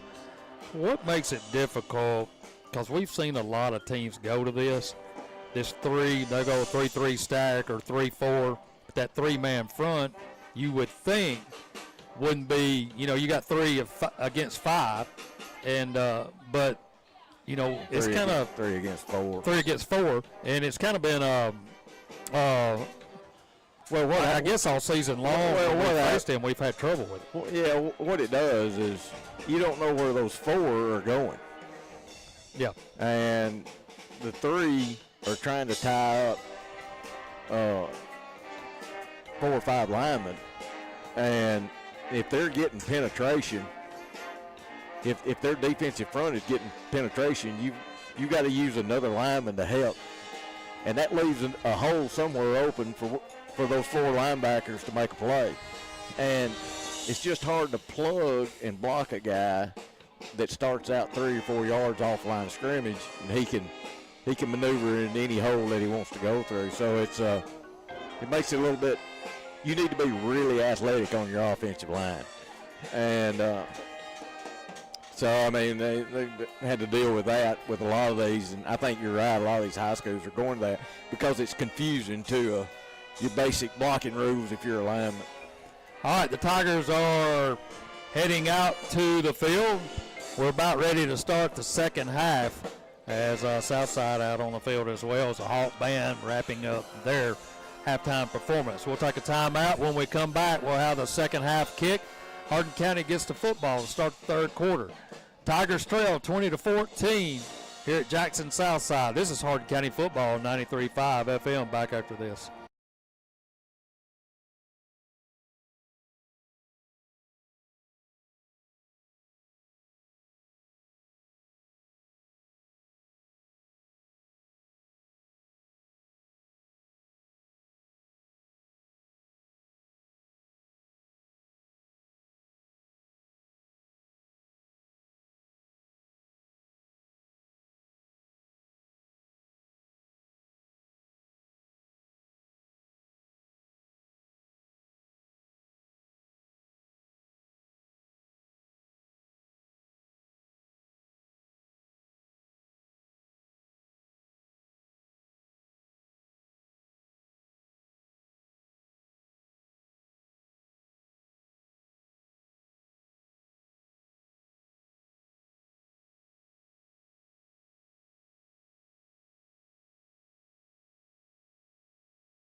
Welcome back to Jackson, Tennessee. I'm Steve Cornell along with Kurt Carroll bringing you all the action tonight. This region contest, Tigers trying to get their first region win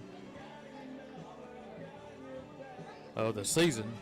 SouthSide trying to get to their third win and get into the mix for that third or fourth place spot right now.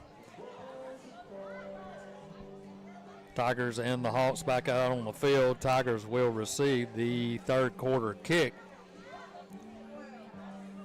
So primarily, Kurt, we've passed the ball. It's been our primary offense tonight. You go in at halftime, you make your adjustments coming out in the second half. What do you think?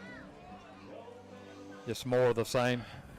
Yeah, part of the passing deal is being in passing yard distance on certain downs. I mean, if you're in 3rd and 10, you know, passing's a pretty good option. But we've been able to beat their coverage in the secondary for 2 reasons. Lamarian has been able to get open, and Coleman's been able to throw it to him on target. And their timing and everything, like I said, they've looked, the two of them together look better than I've seen them all year. And so I don't know that they're going to have something in their back pocket to be able to run between the tackles with much success. But Southside hasn't shown that they can stop us throwing the ball either. The defense is going to have to make an adjustment, find some way to slow them up on the edges. Melendez is waiting to kick the football. Coach Seaton is out on the field talking to an official. I'm not exactly sure. He's going to play this kickoff. I'm not exactly sure. He came out and called them over. I don't know what they're talking about. Whether he's talking to the white hat, they're talking on microphones. So I'm not exactly sure what the question was. But anyway, he got satisfied, and he's going back. And now the official's chasing him down. No, he turned around. I'm just kidding. Back deep is White. Along with Browder. Melendez will spot it at the 40. Approaches the football, and the third quarter is on the way. A squib kick on the ground, and it's going to be taken at the 36 right there. That's a good job by Ben White. Ben White, 1st and 10, Tigers. So it'll be first down, 1st and 10 Tigers at their own 36-yard line to start this drive. This might be where you see if they're going to try to test running up the middle. If they're going to run between tackles. 3-man front, first down, 1st and 10, 2 receivers right and left. Ruddle in the pistol formation. Now a man comes in motion near side. That's White. Here's a snap. That's Coleman. He's going to keep it. And he hops over one defender and gets to the 40-yard line to about the 41. That's a good run. I mean, 6 yard. They won that battle on that play. Granberry on the tackle for Southside. Pickup of about 6 on the carry. Second down, 2nd and 4. 2 receivers right and left. They're going from the east to the west end zone. Here's a snap. Fires. Complete to White. Covered up, but he should get the 45, I think. That was his forward progress, but they're going to spot him back. Oh, gosh. That's where he went down. That's so bad. So he didn't get he caught the ball right at the 45 and then was shoved backwards. So it'll be 3rd down, 3rd and looks like right around 2 yards to go for the first. Receiver right, 3 left. 3-man front. Here's a snap. Fires. Complete to Korb at the 49, at the 45, and down to the 44 of the Hawks, and that'll be enough for a Hardin County Bank first down. I don't know how that's not blocking downfield, but Murphy just took his guy to the 40-yard line. He took him 17 yards downfield blocking his guy that was in front of him and flat backed him. 3 receivers left, one on the right. First down, 1st and 10 from the Hawks 44. Here's a snap. Coleman drops in the pocket, fires down the middle of the field into triple coverage, and in and out of the hands Pass is incomplete. of the enemy. Second down. We got lucky there. Yeah, trying to get Wyke in the end zone. He threw it right into triple coverage, and it was dropped by one of the defenders. That's Hill. Well, Lamarian's been hot. You want to get him the ball, and even on a one-on-one like that, I wouldn't feel bad about throwing him. But they're in that zone, and they had 3 guys on him, and that may be their adjustment at halftime, is to not let Lamarian get them. So now it'll be second down, 2nd and 10 from the Hawks 44. 2 receivers right to the left. Ruddle the back to the right of Coleman. Now man in motion, White to the far side. Here's a snap, looking that way, fires, and it's going to be intercepted at the 50. He's on the move at the 40.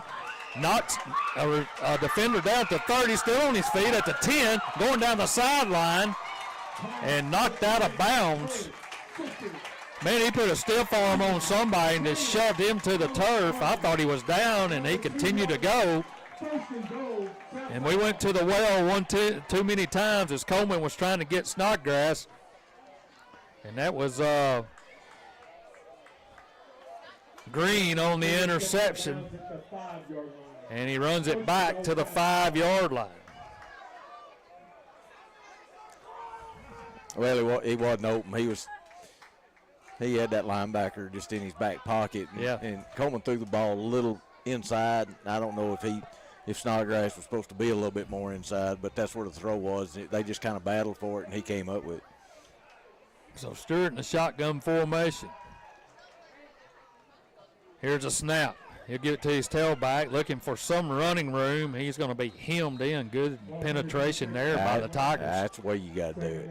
That's what they got to do this whole half. Get penetration, make that back start making decisions instead of just being able to run wide open from the time he touches the ball. He loses back to the 7. So it'll be 2nd and goal from the 7. 20-14 our score. 9:42 to go here in the 3rd quarter. The Tigers were on the move. And Coleman threw a pick, trying to get Snodgrass over the middle. And they ran it back to the 5. Why are they putting the ball? Well, he was hitting the backfield. I don't know why they moved it to the other hash. They had it on this hash. He was tackled over here. But anyway, they go to the left hash. 2 receivers left. Stewart in the shotgun formation. Tigers getting lined up. Here's a snap. They're going to give it to the tailback. He's going to be hit in the backfield. Breaks a tackle, Hardin right there, but he gets enough of him to knock him down at about the 5.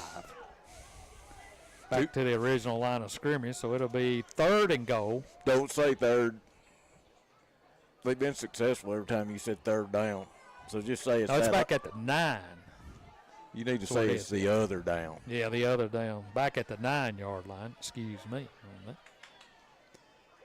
So it'll be 3rd and goal from the 9. Stewart in the shotgun. Receiver left. Here's a snap. Drops back, hands it off, and he's going to walk into the end zone. That'll be Green. So he came from his right side. Little double reverse. Yep. Inside reverse to. But now we got a flag on the play, do we not? Yeah, I see a flag. They may be. I do see a flag back there. Who's it against? No, they're bringing it. It's going to be against It's a big, SouthSide. That's a big, yeah. That's a holding. That's call. going back to the 15. That's a break. So that touchdown will be But taken off the board. The thing that's irritating, I mean, you can't help it. That would have been their 3rd score without being touched. Yeah, I mean, you got to be able to get to a point to where at least you can help on a tackle. But I mean, he jogged in. It was a good call. So the touchdown is taken off the board on the holding call, and it's moved back to the 15 where it'll be 3rd and goal from the 15. 2 receivers left. Here's a snap. Looking. Fires underneath. It's going to be bobbled and complete at the 15, at the 10, at the 5, and rolls into the end zone. My gosh. He bobbled it around and caught it 3 times and then takes it into the end zone. Just couldn't get him down on the ground. Yeah, that was ugly. Had 3 there. We had 3 guys there. But he's better than those 3. The touchdown stand. So now they'll leave their offense out on the field. Looks like they want to go for 2. Well, they missed that extra point. 26-14 the score. That drive started at the Tigers' 5-yard line. Tackle for a loss and then a penalty that negated a touchdown run. And then that time, this one, no flag. So they're going to go for 2. Here's a snap. They'll give it to the tailback. He's hitting the backfield, still on his feet, spinning it around. Now he'll get pulled backwards, and the 2-point conversion will be no good. 7:57 to go here in the third. 26-14 our score. Southside on top. We'll be back right after this. 26.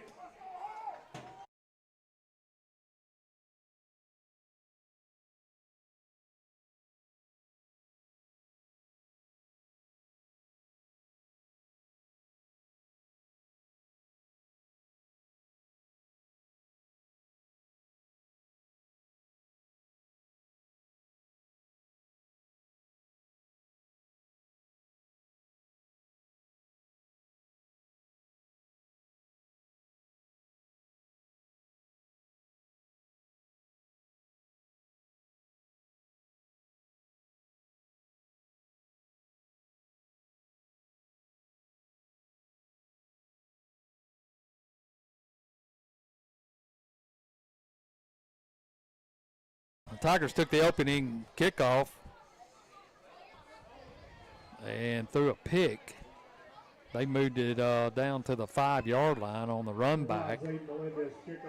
We got a stop for a loss, a big penalty on a touchdown run, and then Weldon from 9 yards out on a touchdown pass. That 2-point conversion no good, and it's 26-14. That ball's kicked on the ground. It's going to be taken at the 35. That's Ben White at the 40. And then he's going to be hammered down there about the 41. Ball carries number 18 for the Tigers. So they've turned the second turnover of the night by the Tigers into a score. Man, that run back, though, on that interception, Kirk, that was quite impressive once he got on the sideline. Was that big 6'3"? Number four, yeah. That's that big 6'3", 200-something pounder. So the Tigers will have it first down, 1st and 10 at their own 40-yard line now, trailing 26-14. Coleman, quick throw, and it's going to be knocked down at the line of scrimmage. It looked like he was trying to get Browder on the inside. I don't know how they're not getting us for real ineligible downfield, because our linemen are blocking like 7 yards, blocking them 7 yards downfield on a pass play. I mean, it's happened multiple times, but they hadn't said anything. They hadn't called it. Now they'll go 3 receivers to the right, 1 here to the near side.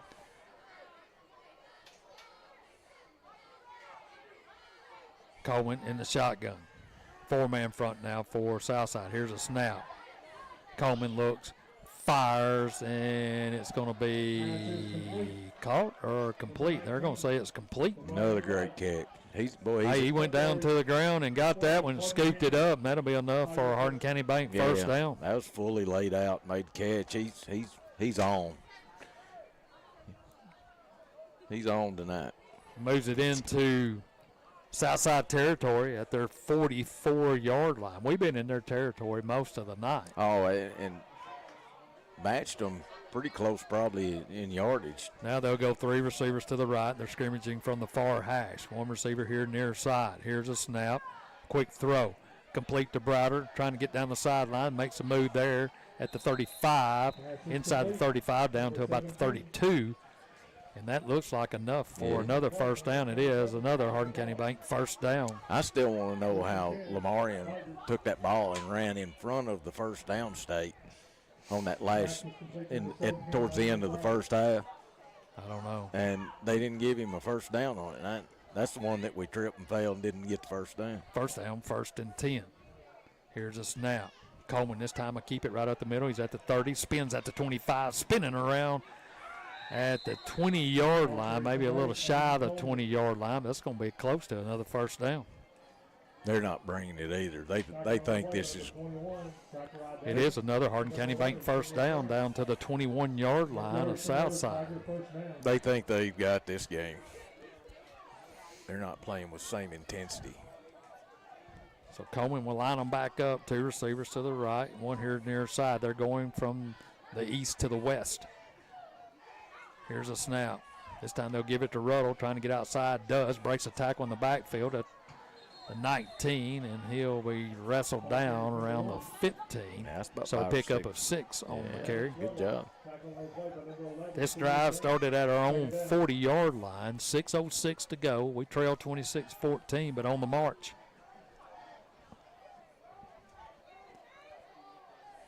Coleman will send White and Browder to his right. Snodgrass to the left.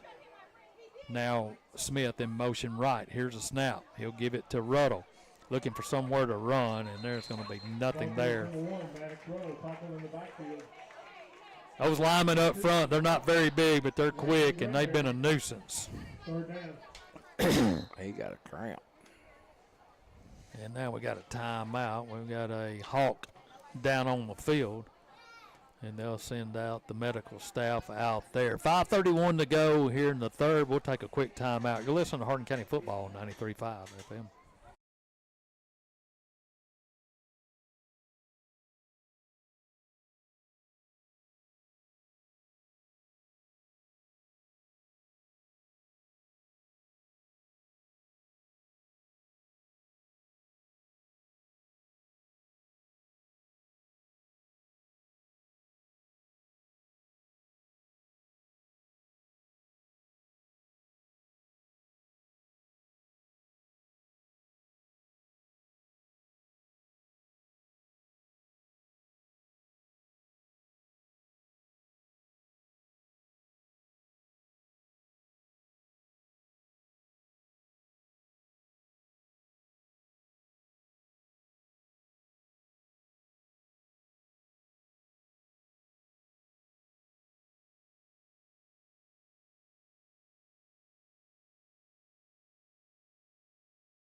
All right, welcome back to Jackson, Tennessee. Steve Cornell on with Kurt Carroll. Third quarter, 5:31 to go. 26-14 is our score. Tigers on the move. Third down, third and about 5. Big play. From the 16. Here's a snap. Coleman rolling right. He's got a man open, complete. That's White at the 10, and then dives inside the 10 down to about the 8-yard line. That'll be enough for Hardin County Bank first down. Another good throw on the run, on target. Lamarian getting outside, freeing himself up to be open.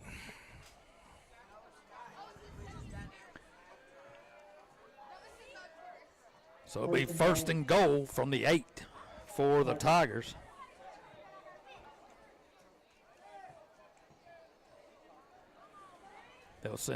Coleman will send 3 receivers to his left, 1 to the right. That's White out here by himself, and now he's looking to see what the play is. And he goes and talks to Aiden.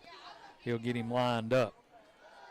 Here's a snap, low snap, looking, fires, and it's going to be incomplete. Man, they had it set up perfectly, and a good play there by the defender for Southside. That had been a touchdown for Ruddle. But also, was the snap low? The snap was a little bit low, but Coleman had somebody, that's a big number 4 in his face. Yeah, if put loft on that ball, he was there. There was nobody on him. So that'll bring up second down, second and goal from the 8. Tigers trying to get on the board here in the third. See, that's those little things. I mean, just having a guy open and just can't get him the ball under certain circumstances. I mean, the timing was thrown off with the snap. And Clock stops with 4:48 to go on the incomplete pass. 2 receivers to the right. Here's a snap. He'll give it to Ruddle. Trying to get outside, cuts back toward the middle of the field, still on his feet, spinning around, and then he's going to be shoved out of bounds. I think he got close to the 5, but I dare say that he did because who knows where they'll spot it. Third and goal. So it'll be third and goal from the 6. I was wrong again.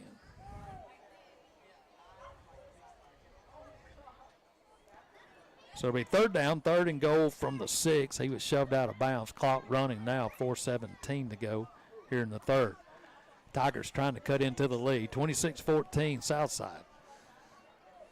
Now they're going to go tight formation left. Here's a snap. Coleman's going to keep it. Right side, walks in the end zone. Touchdown, Tigers. great job by the offensive line. I mean, they picked everybody up on defense. Coleman never had to get touched. So Coleman goes in from 8 yards out. And the Tigers cut into the lead, 26-20, awaiting the extra point. Jonah Wilson to attempt the extra point. Jonah Wilson will be in for the Tigers.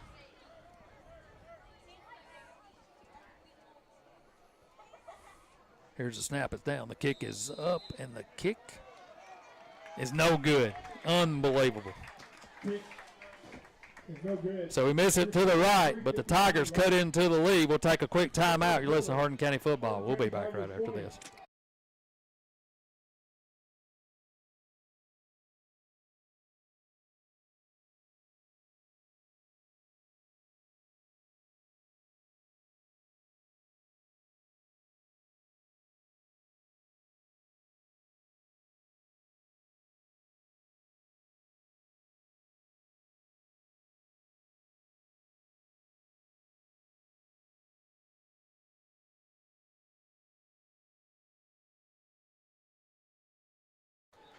All right, the Tigers go 60 yards on 9 plays. Hayden Coleman goes in from 8 yards out. Extra point, no good. And we got a 26-20 game with 3:59 to go here in the third quarter. Kirk is kind of crazy. We've been doing this a long time, but we have some good things, and as soon as we have something good, we go the other direction.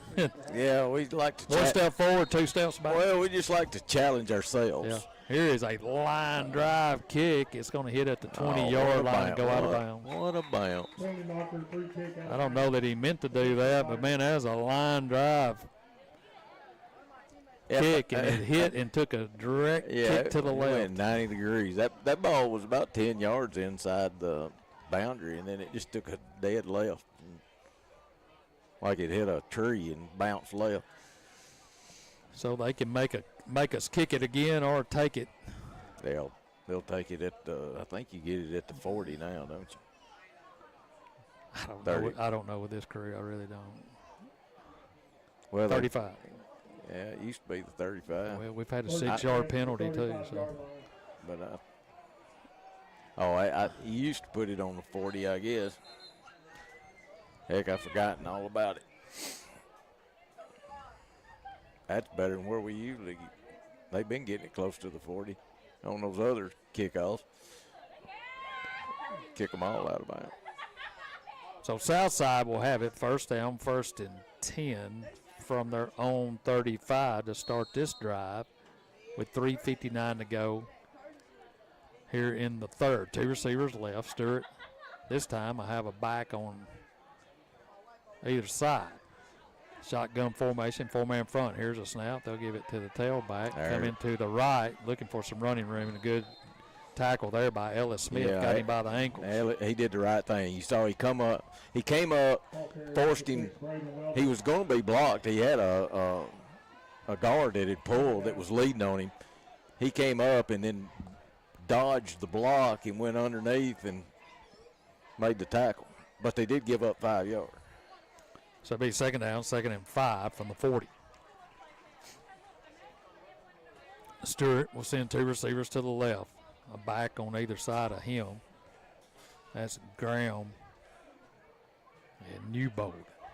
Here's a snap. Graham will get it, trying the left side. He's going to be hit and picked up and driven backwards. Who is that? That's the way you do it. That's Ben White. Yeah. Michael Lachey. Ben with the form tackle, loss of a couple of yards back. See, to the 38. they got that side of the line pushed back into the running back, and he had nowhere to go. That's the way you set that edge. You get out there and don't let them turn it up. So it'll bring up 3rd down, 3rd and about 7 now. Loss of a couple on the play. Now they'll bring Green back there with Newbold now as they bracket Stewart in the shotgun formation. Here's a snap, straight drop, looking, fires, and it's going to be almost picked off. They took it away from each other. That was Coleman on the coverage, almost picked it off at the 45. Well, and Ruddle and him, they were running at each other, and both of them hit it with a hand and knocked it away from each other. Yeah, he threw into double coverage there, had 1 receiver. And now Southside will have to punt it away with 2:18 to go. They get the ball here, they got a chance to take the lead. Back deep is Gavin Crummell. He'll stand at his own 35. Melendez stands at his 25. Tigers look like they're going to come after this one. Here's a snap. Here comes some pressure. He'll get it away. It's an end-over-end kick. Crummell gets away from it, takes a halt bounce inside the 20, down to about the 19. Well, the Tigers will have it first down, 1st and 10 from their own 19 to start this drive. Good punt. Kind of punted it away from him. He would have had a hard time getting over there and making a catch or a fair catch on it. And then they got that 15-yard roll to go with it. So it'll be first down, 1st and 10. Tigers from their own 19-yard line. Coleman in the shotgun. Here's a snap. He'll keep it himself up the middle to the 25, maybe 26, so a good pickup on first down.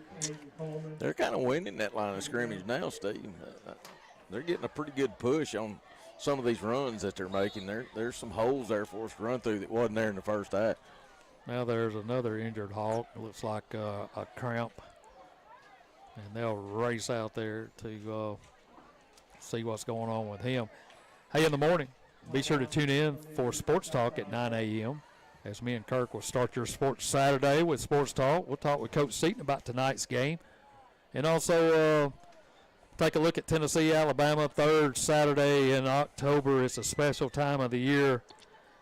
If you're a Tennessee, Alabama fan, me and Kirk is together. We've been a part of this series as viewers for a long, long time. And hours it's of a special. discussion. You know, somebody came up with a good idea the other day. They said they don't know why that they don't let each team wear their home jerseys in this game, regardless of where they're playing, and get that maroon and crimson out there. Not maroon, crimson and orange out there. Seen too many football games. But anyway, that's coming up tomorrow as the Ball Network will take over at 4. They'll lead you up to the kickoff at 6:30. You know, I've never really thought about that, and I probably won't think about it much tomorrow either. Yeah. What color? But those are pretty colors. Well, out there. I mean, they're great uniforms, and they go back a long, long time. Come on, man. That A little history. It'll be an interesting game. Tennessee has been able to play with everybody. I mean, they're a missed field goal away from being undefeated all year. Alabama lost that first game, but then they've looked like world beaters since. And that Ty Simpson from Martin. UT Martin. Yeah, no, well, I mean Westview, Martin Westview. yeah. He's proven everybody that he belonged, on this level. Well, you got to appreciate a kid that has stayed the course with one team. Yeah, and waited his turn. He's good. He can play. So it's going to be a. The injured Hawk is limping off. It's a cramp. Looks like to his right leg, so he'll come out of the game. It'll be second down, second and looks like about 3 to go for the first. Coleman in the shotgun. 3 receivers left, 1 on the right. Here's a snap. Looking that way, he'll pull it down. Runs into his own player now, trying to bounce it outside. Has a little bit of running room. Stays on his feet to the 30-yard line, and he may have enough for the first down. Oh, he got it. I don't think that worked exactly like they drew it up on. Look where they spotted that ball. A yard back. He crossed the 30. Yeah, he went out at the 29 and a half, or 31, and well around them 30 and a half, and they spotted it back at the 30. Yeah. We lost a yard on that, but it'll be enough for a Hardin County Bank first down. First down, 1st and 10. Here's a snap. This time he'll hand it off. Had the hole, now he bounces it outside. That's Ruddle and just ducks his head at the 35. Man, if he would have stayed over here on this left side, he has some room to run. Yeah. But cut it back across the grain. Well, I think it's designed, to go that way. He probably wasn't ever even thinking this side, but yeah, you're right. He had a good 4-foot hole that he could have just seen it. It was there. But he got 6 yards. I mean, there's nothing wrong with that. Nope. Second down, 2nd and 4 from the 35-yard line with 1:06 to go. Clock counting here in the third. Here's a snap. Coleman will hand it off again. This time he's met right in the middle of the field. There has been absolutely nothing there. No gain on the play, and that'll bring up 3rd down. And linebackers coming down the hill. When they see us pull a guard, yeah, they're shooting that gap where the guard was. Granberry on the tackle. So it'll be 3rd down, 3rd and 5 now as they move it back to the 35. So a big 3rd down play for the Tigers. 25 seconds to go here in the 3rd. Coleman trying to get them lined up. 3 receivers to the right, 1 here near side. Here's a snap. Looking, rolls right, fires. Golly, in and out of the hands of Lamarian. He took off running before he had the ball. He had the first down. He also had 2 receivers. A lot of room. Well, there was 2 receivers there that weren't 4 yards apart. And that, I think they kind of got. So the Tigers will send out Ben Duncan and punt it away. See, they really needed the ball out on that drive. Had a chance to take the lead. Yeah, well, they had the first down. That's the first one he's dropped tonight. Yeah, I'm not. Like I said, it was kind of confusing over there. Ball going by 2 receivers. Here's a snap, no pressure. Duncan will get it away, and it's a wobbly kick. It'll hit, take a Tiger bounce inside the 25, still rolling, and will be down at the 20-yard line. That's where Southside will take over. As we start the 4th quarter, the 3rd quarter has come to an end. 26-20 our score. We got a good one going on here in Jackson, Tennessee. You're listening to Hardin County Football right here on 93.5 FM. We'll be back in 1 minute.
Welcome back to Jackson, Tennessee. We move to the fourth quarter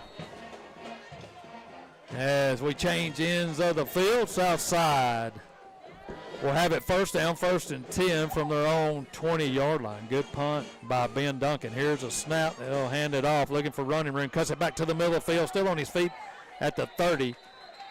And Maddox Ruddle made a touchdown-saving shoestring tackle. But here's what happened. Back in the backfield, we had him hemmed up, and Hardin and White collided with each other, knocked each other off of him. So pick up about. Yeah, but that's the difference between making him change direction than if he can just run uninterrupted till he gets to the edge. Pick up a 12 on the carry to the 32, where they'll have it first down, 1st and 10 from their 32.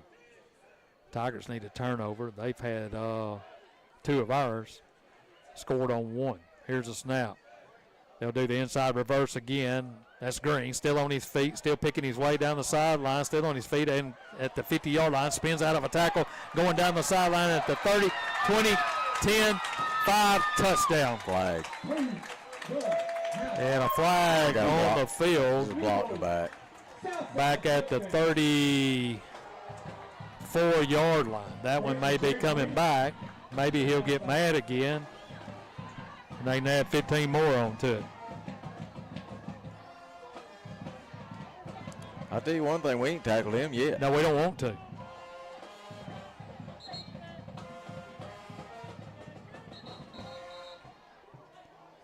I think that if he just played in the slot and take a step back and throw it to him, I think he can do whatever he wanted to.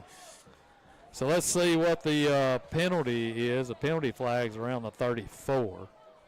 It's going to be against them, so that's another touchdown. That's their second touchdown that's come off the board because of a penalty. There's a block in the back. I guess that's a 5-yard penalty now. It used to be 10. So they'll move it back to the 45-yard line. Still a first down. Yep. So it'll be first down, 1st and 10 from the 45.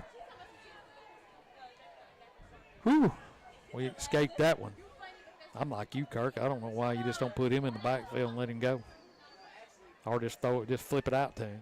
Yeah, he's a big young man. We haven't been able to do anything with him tonight. 2 receivers to the right. Stewart in the shotgun. Here's a snap. He'll give it to his tailback. Runs right into the middle of the pile, and he's going to be shoved backwards. He ran right into Big Murphy. He wasn't going anywhere there, and then he got some help from his friends. Get a little help from my friends. That's not where they've hurt us. The only thing that they've done that's really hurt us is just running that sweep. Jaden Green in on the tackle along with Isaiah Bingham back there as well. Pickup of a yard, 2nd down, 2nd and 9. Clock rolling, 10-10 to go here in the 4th. Stewart in the shotgun, trying to get everybody lined up. Receiver to his right, 2 receivers to the right. Now he'll move his tailback to the right. Here's a snap, hand it off, cuts it right back into the teeth of the defense again, and he's going to be knocked backwards again. Heath Hardin there to meet him. Also Chavez. Ben White made that happen. He came up, he shot the outside. He was in their backfield coming off the edge and made him turn, and that was supposed to come outside. And he had to turn it back inside. And that's what they've got to do the rest of this ball game to keep him from getting to the edge. So that'll bring up 3rd down. And now Southside looks like they want to take a timeout. They'll stop the clock with 9:33 to go here in the game. 26-20 our score. Southside on top. Don't go anywhere. We got a good one going on here in the 4th. We'll be back right after this quick timeout.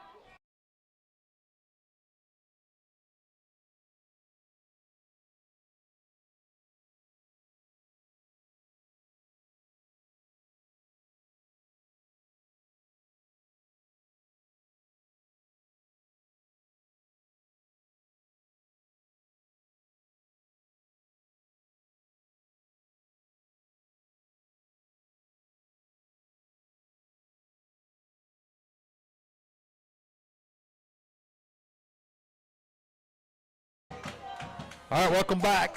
Southside took a timeout. Third down, third, and about 8 yards to go for the first. Ball resting at the 43-yard line of the Tigers. So the Tigers defense trying to get a stop here. Stewart brings them out. 2 receivers to the right, tailback to his left. Here's a snap. They'll give it to his tailback, trying to get outside, and they come up, make a great tackle over there. Still on his feet. Now they blow it dead.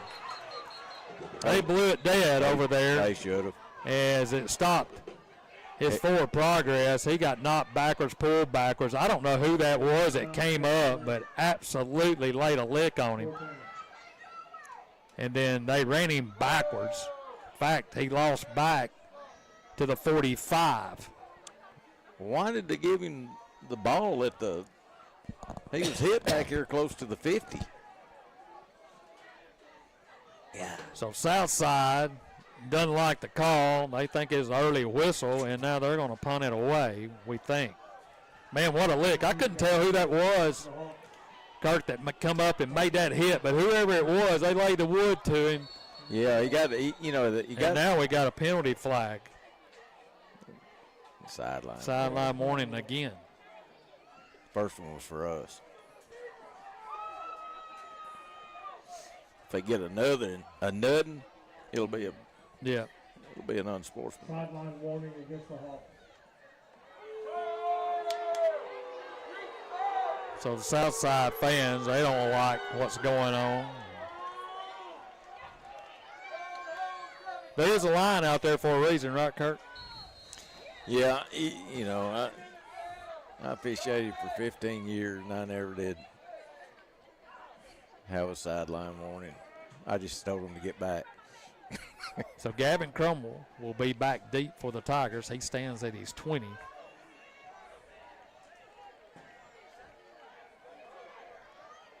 Here's a snap, a low snap. Here comes some pressure, and he gets it away, and it's an end-over-end kick, and it's going to hit at the 10, 5, and look at that, turns right at about that 1 yard line. My goodness.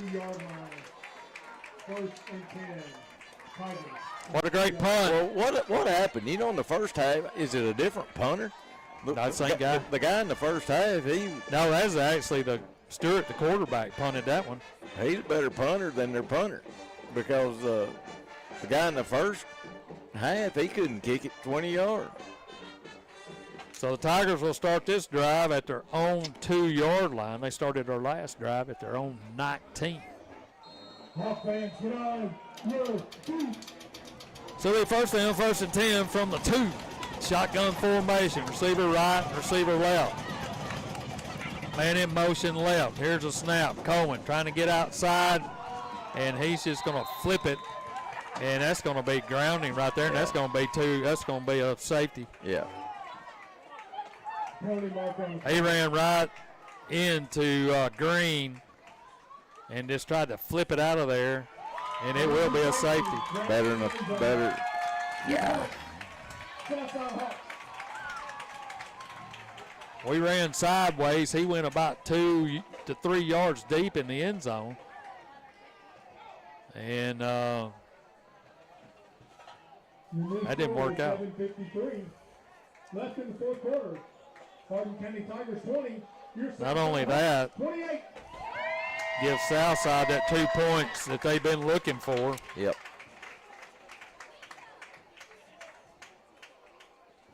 And it makes the score 28-20 now.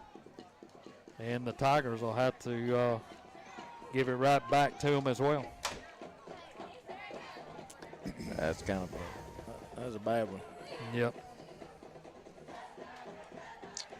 Number 4 is he's a disruptor. He sure is. We ran right at him too, and he couldn't wait to get. It's almost like he knew what was happening. He couldn't wait to get in the backfield.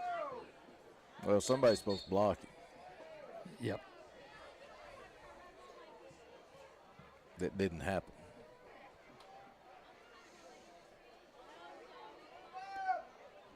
That one may have been one of those we get under center and try to push her out and get the big boys behind us in the eye. See, and there we go again. We get to stop. And they got the luck of a great punt, if we'd have fair caught it, we could have gotten it about the 12 with a little bit of room to spare, but best punt they had, and it, like you said, it was rolling towards the end zone, decided to take a right 2 yards short of the goal line. So 7:53 to go here in the fourth. They get the safety. We'll have to kick it away, From and the they'll 20. spot it from the 20. And Rodriguez will set it down on the ground. And here's a spiraling kick. It's on the ground. Now they'll pick it up at the 40-yard line at the 45, and he'll be knocked down there. We need a turnover. Number 10, Robert Cross. It's pretty good all in all, getting them stopped at the 45 with us kicking from the 20 instead of the 40. First and 10, Southside Hawks. That's an interesting kickoff because when he kicks it hard, I mean, it's going. Yeah, It's it's a weird spinning kick coming at you, real weird spinning ball. And yeah, it's pretty wonky. yeah. That's why they do it. So Southside has it. First down, 1st and 10 from their own 46-yard, 46. With 7:46 to go in the game and leading 28-20. Now the Southside running players on and off. 4-4-3. Stewart trying to get everybody lined up. They're fixing to get a penalty, and here it comes. They're going to call a timeout. They couldn't get players on, couldn't get a play called. The head coach is not happy over here and walking around. They had to burn a timeout with 7:46 to go. Be sure to tune in the morning for Sports Talk at 9 a.m. and then Tennessee football coming on at 4, and the kickoff between Tennessee and Alabama at 6:30. All coming your way for your Sports Saturday right here on 93.5 FM. So the Tigers get a stop. A tremendous punt by Stewart, the quarterback, down to the 2-yard line. And on play number 1, we get a safety. I mean, you know,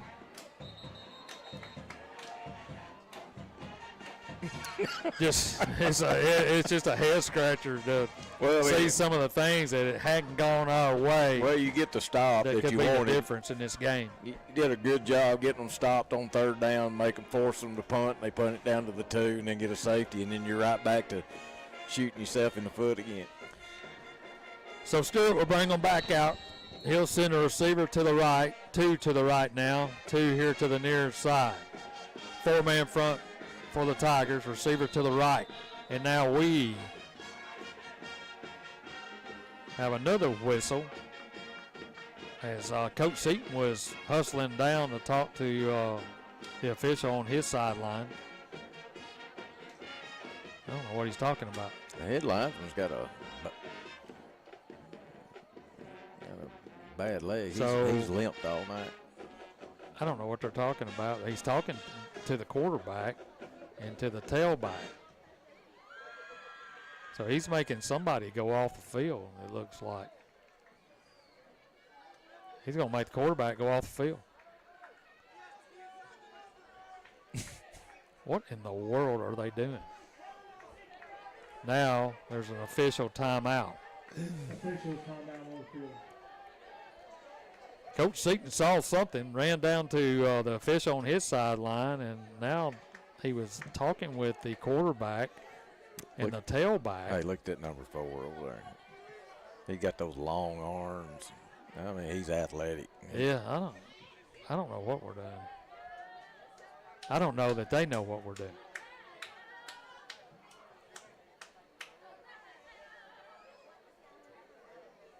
Coach Seaton's still over there talking to the official on his side.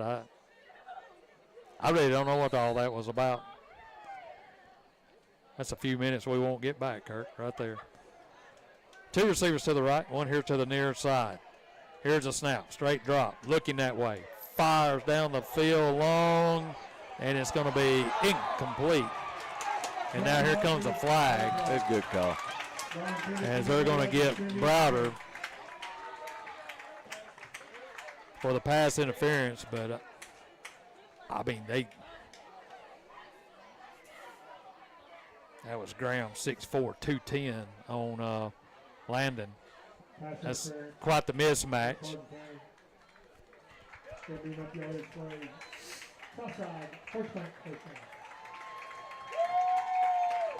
So it'll be a penalty on the Tigers, and it'll move it to the 39-yard line. 7:39 to go here in the game. 28-20 our score. Things are starting to go against the Tigers now here in the fourth. All started with the great punt and the safety. And now we got a penalty that moves it to the Tigers 39. First down, 1st and 10. Here's a snap. He'll hand it off, hit in the backfield and knocked down. Good play there. That's Murphy. Also, yeah, and Ellis in there. Ellis played a good game. Yeah. I mean, he ain't big as a minute, and he's disrupted everything they're trying to do. He's sneaky. He's beating blocks and come off and help make tackles, and he's had a good game.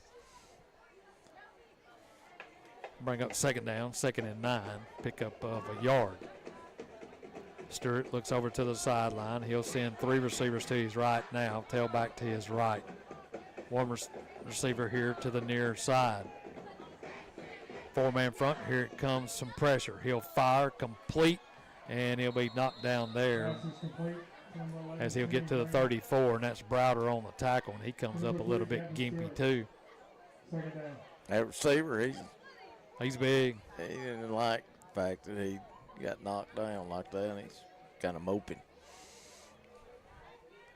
They push it down to the 32-yard line of the Tigers. It'll bring up 3rd down, 3rd and about 3.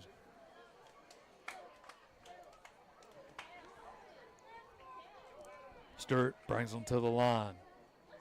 Clock rolling, 6:20 to go here in the game. 3 receivers to the right, 1 here to the near side. They're scrimmaging from the near hash. Here's a snap, straight drop, looking, pumps, and fires, and it's going to be incomplete. And here comes a flag from the back judge over here. See, that's what I don't understand. You got a guy right on top of it right here. He doesn't throw his flag, but the guy from the back judge, because he just sees the result of what happened. I think he tackled him. It was a hitch and go, and I think he realized he was beat, and he tackled him. I may be wrong because I just saw the tail end of it, but yeah, we can do either way. Watch the replay. 2 pass interferences, and it moves it down to the 17. He's trying to get him on stop and go. Yeah, he did get us on stop and go. Yeah, Landon may have done the only thing he could do. Yeah, I don't. But it's better to give up half the distance than it is a touchdown. So now they'll go 2 receivers way out to the right, 1 here to the near side. Stewart in the shotgun formation. Tailback to his left. Here's a snap. They'll give it to his tailback up the middle. He's hit, spinning around, still on his feet driving. Now they'll pull him backwards and slam him to the turf. That's Heath Hardin on the tackle. 6 yards. 2nd down, 2nd and 4, pickup of 6. They'll move it to the 12. They'd find an answer for this touchdown. This would be a bad one. They get 2 scores up and a 2-point conversion. Stewart this time will line 2 up, 2 receivers to the right, 1 out here way to the sideline to his left. Here's a snap, handoff, tailback hitting right at the line of scrimmage and push backwards. Man, he was met there.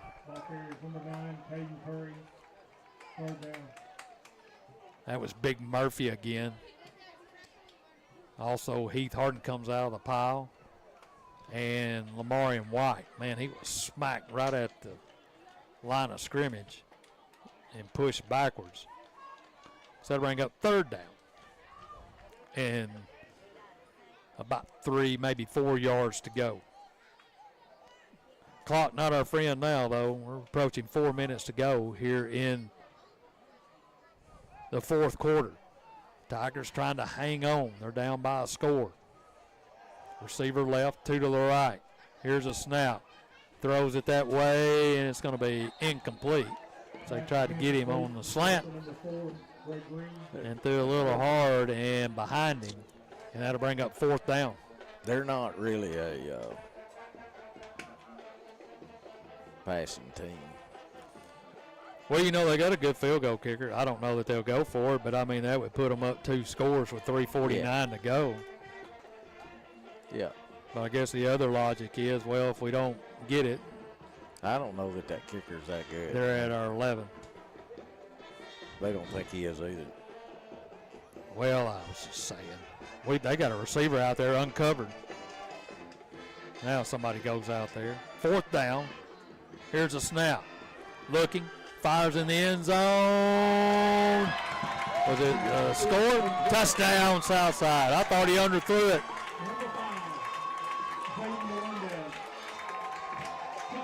That was Melendez, who also kicked some on the touchdown reception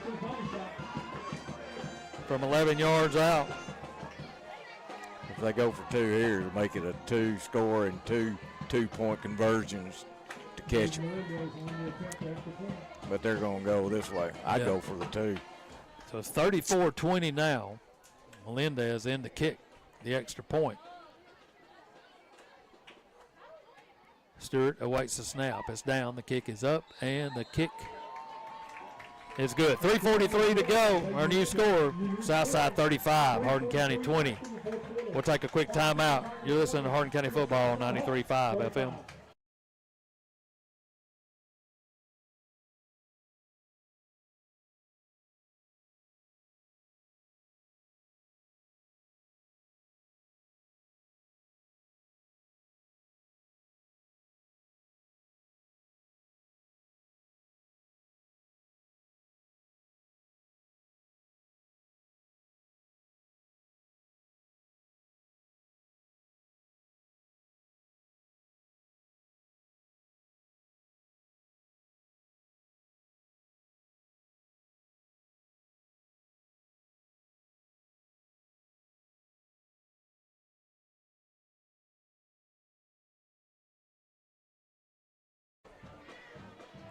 That Southside drive started at their 46, 7 plays, 11-yard touchdown pass and catch.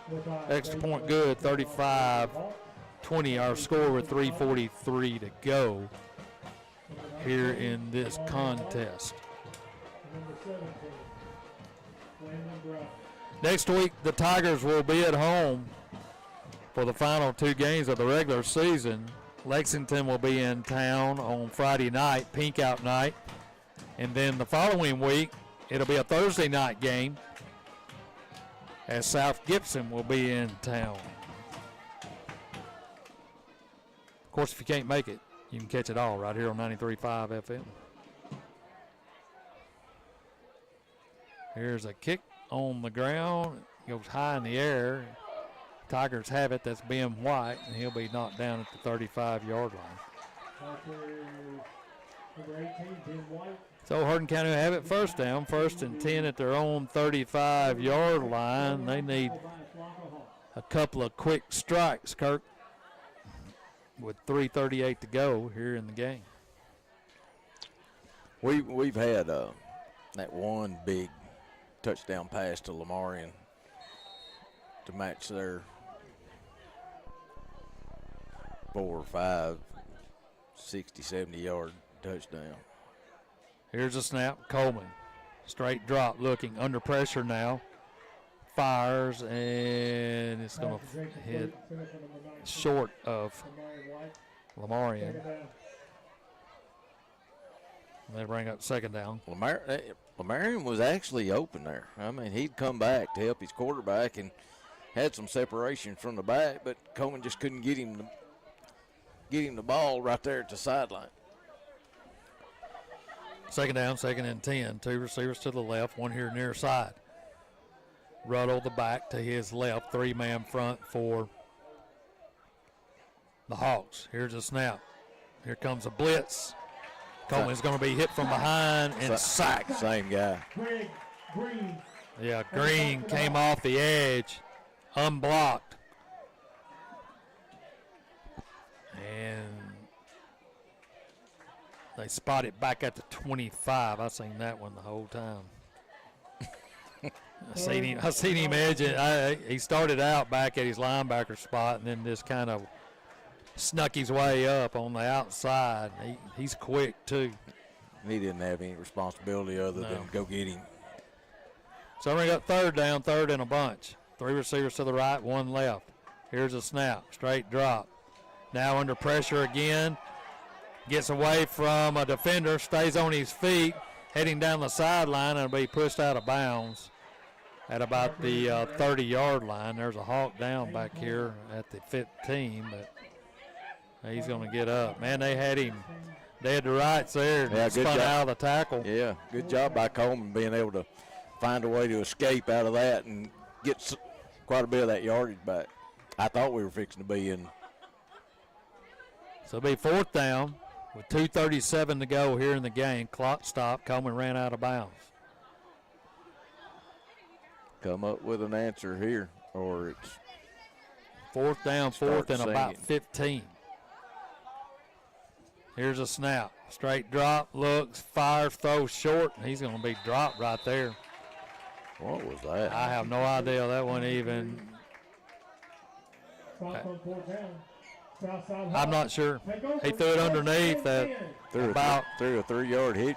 Yeah, on a 16-yard 4th down play. Anyway, we turn it over on downs again, and that will probably do it as Southside comes out. They'll have it with 2:31 to go. Tigers have all 3 of their timeouts if they choose to use them.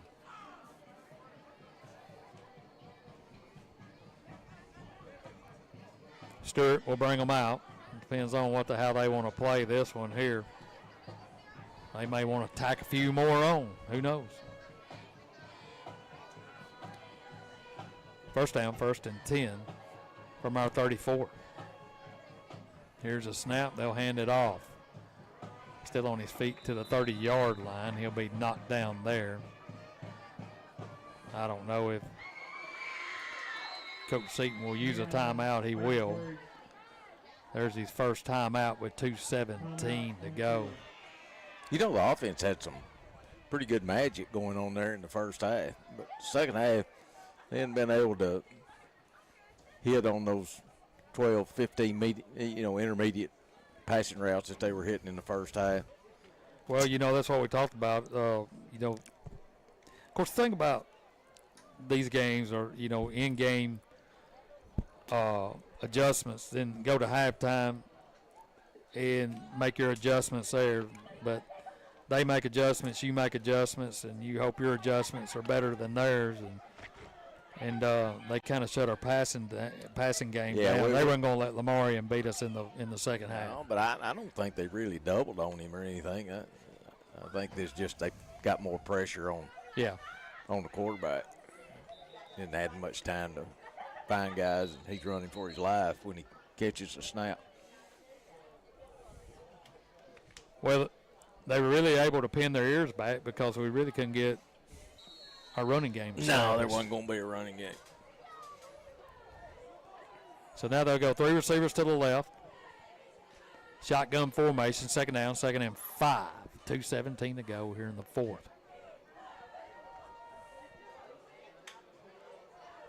Here's a snap. They'll give it to the tailback again, looking for some running room, and he's going to be hit in the backfield and then knocked down.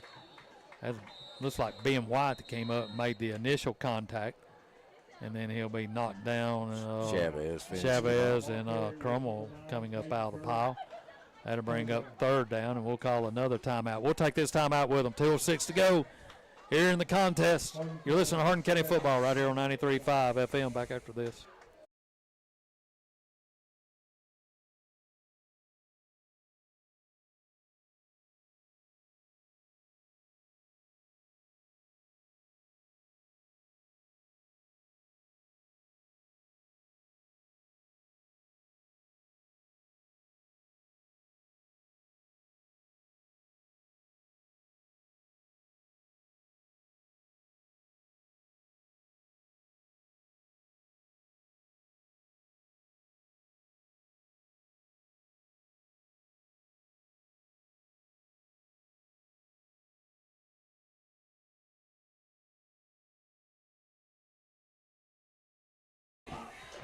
Right now, Welcome back to Jackson, Tennessee, the home of the SouthSide Hawks. Big region matchup here for these two teams. SouthSide leads at 25-20 with 2:06 to go in the game. Tigers have one more timeout to use.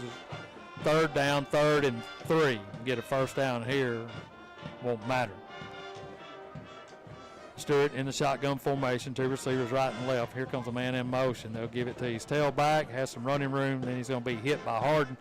Bounces off that tackle, and then Ellis Smith comes in and cleans it up for him. Ellis has had a good game defensively. That'll be the first down. That'll be your ball game right there, unless the Tigers want to elect to take their last time out. And, yeah, who is that?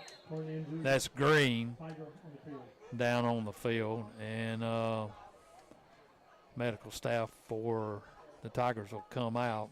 He may have got underneath the pile there. 1:58 to go here in the game. In the morning, Sports Talk at 9 a.m. Coach Seaton will be in with me and Kurt. We'll talk to him about tonight's game, get you ready for next week, as the Tigers will be home for the final 2 regular season games. Lexington in town on Friday night, pink out night. The Tiger tailgate party starts at 5, and the Tiger walk at 5:55, and then we'll go on the air at 6:30 with the Central Bank Tiger pregame show. We'll lead you up to the kickoff at 7 p.m. right here on 93.5 FM, WKWXFM.com, or the WKWX app. Appreciate everyone tuning in tonight, however it is you tuned in, or watch live on our YouTube channel, Slice93. Go there and subscribe, and you'll be notified each and every time we have Hardin County Sports on the airways and on the video wave. That is Green still down on the ground. They're looking like they're working on, looks like a left knee, Kurt. He may have got underneath that pile. Yeah, when you're in that close corners and somebody roll you up, you ain't not a lot you can do about it. Looks like Blake McAdams down there working with him. So he's talking to him. It looks like his left leg. Let's take a quick timeout. This is Hardin County Football, 93.5 FM.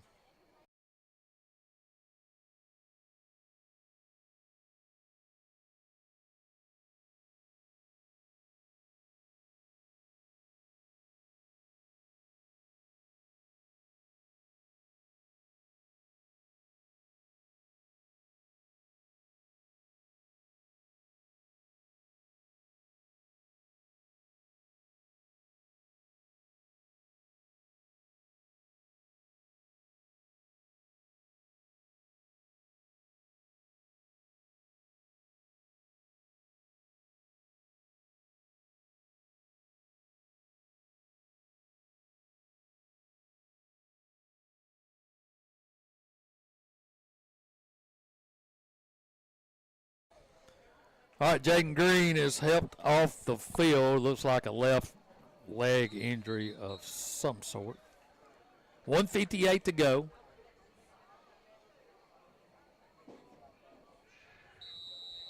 It'll be first down Hawks. Tigers, I think did they have to use a timeout? They didn't use a timeout there, did they? It's not going to matter. Stewart in victory formation. Now he looks over to the sideline as they get everybody lined up.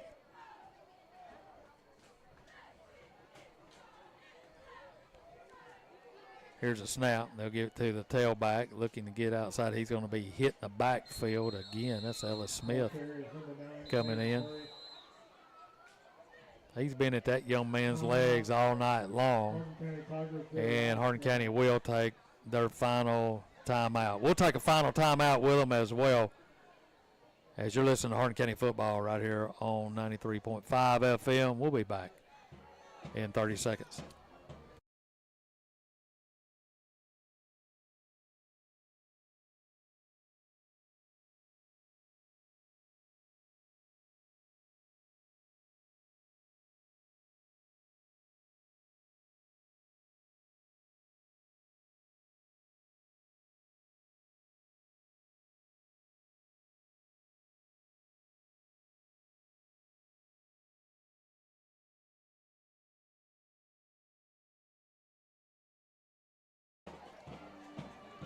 1:30 to go here in the game. Tigers trail 35-20. The writing is on the wall as they'll fall to.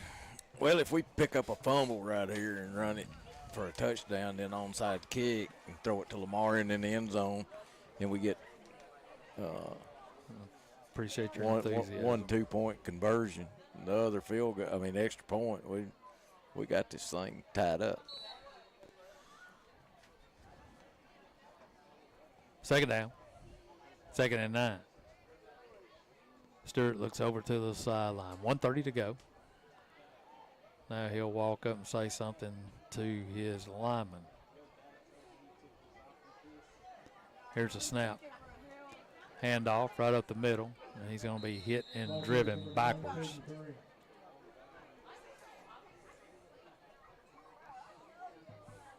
Looks like Chavez in on the tackle. It looked like they were watching the back judge hold his hands up. We were in a timeout. The clock wasn't moving. Yeah, I know it. Under a minute to go now, 3rd down. But they still chop it in. Yeah. You still got to do it in 30 seconds or 25, whatever it is now. Tigers are going to fall to 2-6 on the year and 0-5 in district play. Southside will improve to 4-3 overall and 3-2 in district play. And don't know how the other games have come out, but clock down to 42 seconds. They'll have to snap it one more time, or they'll call a timeout. Southside will this time. Timeout, Southside Hawks. With 39 seconds to go. Nobody wants to go home. I know. I don't understand that. Just snap it and take a knee. That's just physics. It's just physics. How hard is it? What is there to talk about? Well, in all, like we talked about off air, I really do think this probably one of the better, if not best, games Hardin County's played. I agree, 100%. They stayed in the game with a really good team. This team beats Chester County like a drum, and we're playing. It's a one-score game late in the 3rd quarter. So really, when they got that perfect punt down to the 2-yard line in the safety, and we had to kick off to them again, that was probably the nail in the coffin.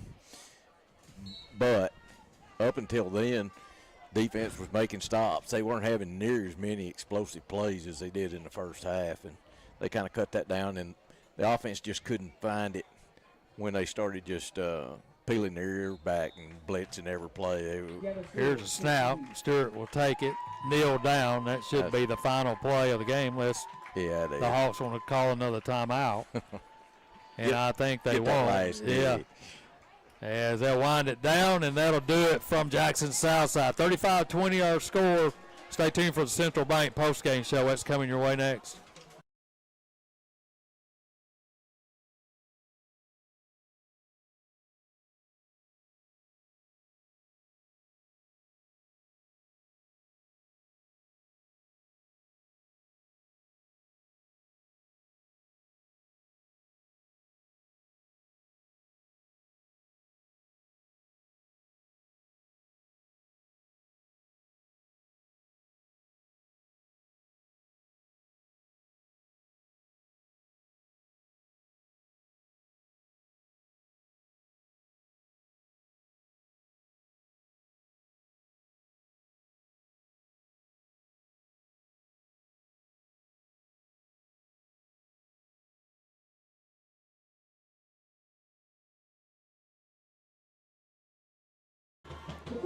Welcome to the Central Bank postgame show.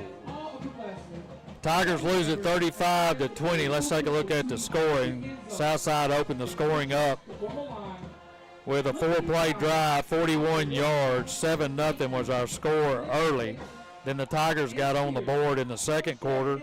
They went 4 plays, 48 yards. Ruddle from 4 yards out. We're all tied at 7-7. And then the fireworks started with about 3.5 minutes to go.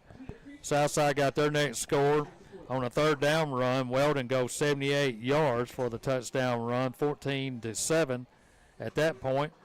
And then the Tigers come back with a drive of their own. They go one play, 56 yards. Coleman to White, 14-14 at that point. We thought that would be how we would finish, but Southside wasn't done in the first half as Weldon goes for 55 yards again. The extra point no good. It was 20-14 at the half. Tigers get on the board in the third with a 9-play drive, 60 yards. Coleman from 8 yards out. The extra point no good, 26-20. We move to the fourth.